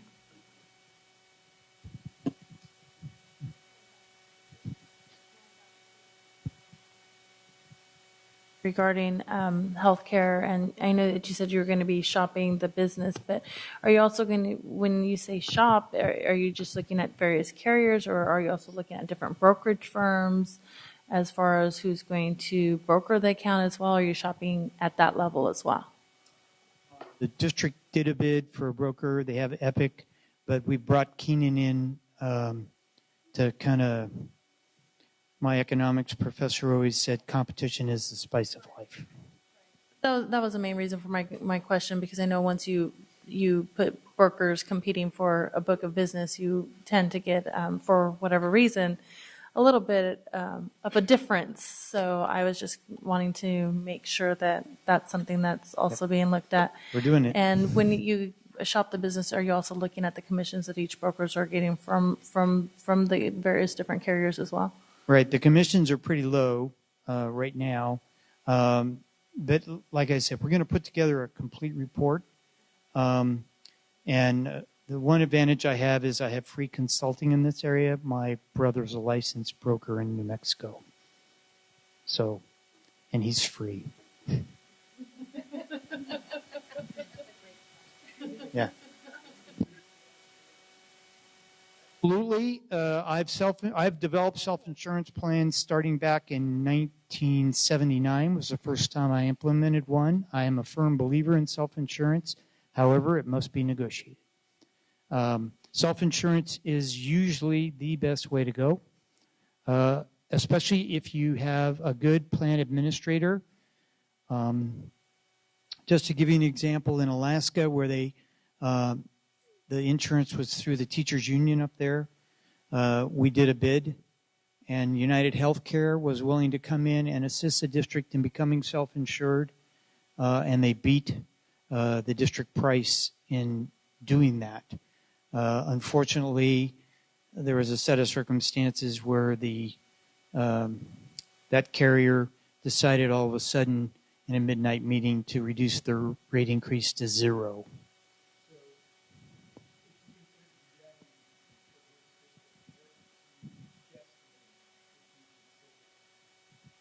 I wouldn't until, we have to take a look at the market. The California healthcare market is kind of different.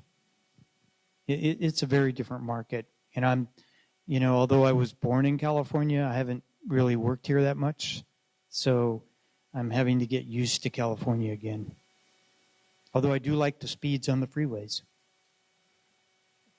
When the computer labs and kiosks are opened and the parents are given these codes, which they'll need to be told they need to get the codes, is there going to be any training to get into the budgets and everything, just like there was on Zengle, because a lot of parents were lost? Well, hopefully our training will be better so people don't get lost. But yes, there will be training. On the new student information system, we're already gearing up for training. We know that training is the single most important component on the new system. And I think you'll like the parent portal on the new system. It's much easier than the old one. Okay, because they have a hard enough time with computers to begin with because they don't have them, and then, have to be trained on the system. Well, I'll be honest with you. I'm rooting for Google to come up with a voice-activated computer, so none of us have to learn this stuff. Anything else? Oh, yes, ma'am.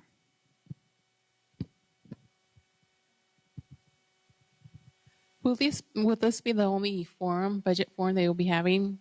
Okay, because I'm worried because there's a lot more parents in the district. Right. There's not very much here, and I was wondering how much of an outreach was done to get parents here also. They did Connect Ed. They called every parent, I believe. Gabe?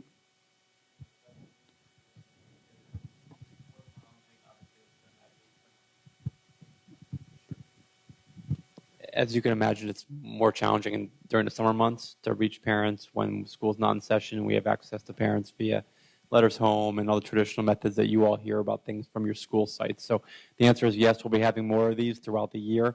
And I know that Mr. Forrest and his team plan on making this a regular occurrence. And not just here, but at schools. Mm-hmm. There's another question in the back.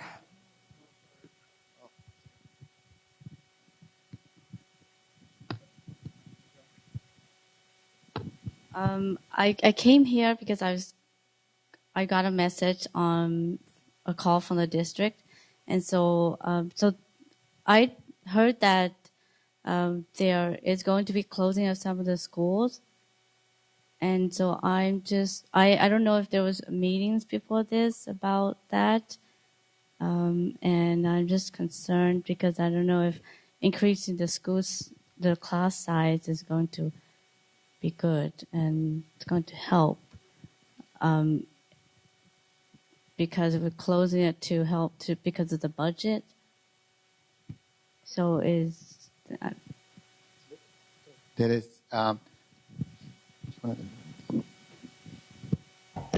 So this form was about the budget. I can have a conversation with you afterwards about the closed sites. We did close 7 schools this year. But there is not any new proposal. There is not a new proposal to close any schools, no. Yeah, I want to say something.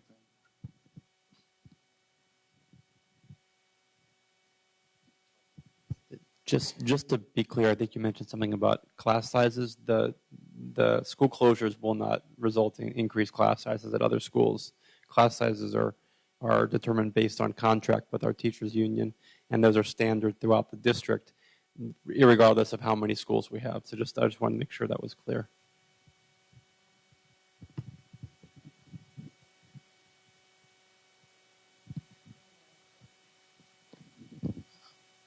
Some of those students, there was a plan to transfer to other schools. So there was a lot of work done, meetings with the parents. They had some choices about open enrollment, which choose to pick. And there were some specific schools that they can transfer, but they had the opportunity to choose other schools. So that plan, I believe, has been completed. So it is done. So everything has been from the closing school. So the transition of the students has been done. Those like it doesn't mean because the students go to another school, because another question come a lot, the class sizes on that school will increase. They will stay the same the class sizes for 13-14 is exactly the same as fiscal year 12-13. So those classes will not increase for that purpose. I want to say, except if, for instance, if the school was a QIA school, that no longer is, that will be, I think we have a case for one school. That's the only case like that. said that it will take about 5 years for the budget to come up, and that way the class size will reduce. The multi-year projections depends on what percent increase we get from the state. If we get 6% next year, then we'll start to see some relief starting next year. Will class sizes be addressed first? Probably not. It's my guess. It will take 3, 4, or maybe 5 years before class sizes may be addressed, before the budget can be repaired sufficiently for that to occur.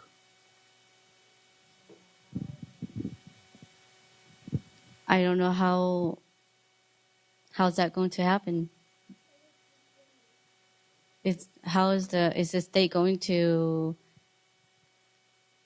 put more funding into school, more money, so that the class sizes can be reduced, or? The state would say they have. So it's up to each individual district to negotiate with their employee groups as to how they can bring the class size down.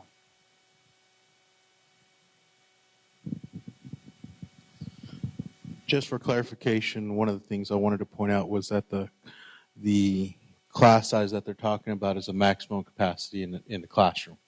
Not all the schools had a maximum capacity. So what happens when the receiving schools are getting all these students, they will now be at the maximum capacity that the school district has set. So those receiving schools had room to accept these students. So all these kids that transferred over, there was room for them, which will eventually have more funding to that school, et cetera, et cetera. As far as the transition process, there's still a few things that we need to figure out as far as getting it completed. It's not fully done, but there's still a few outstanding issues that need to be addressed. Thank you. Well, thank you very much for coming, and keep checking the website because we're going to keep putting additional information out there for everybody. Yes, thank you, everybody. Be safe. Bye.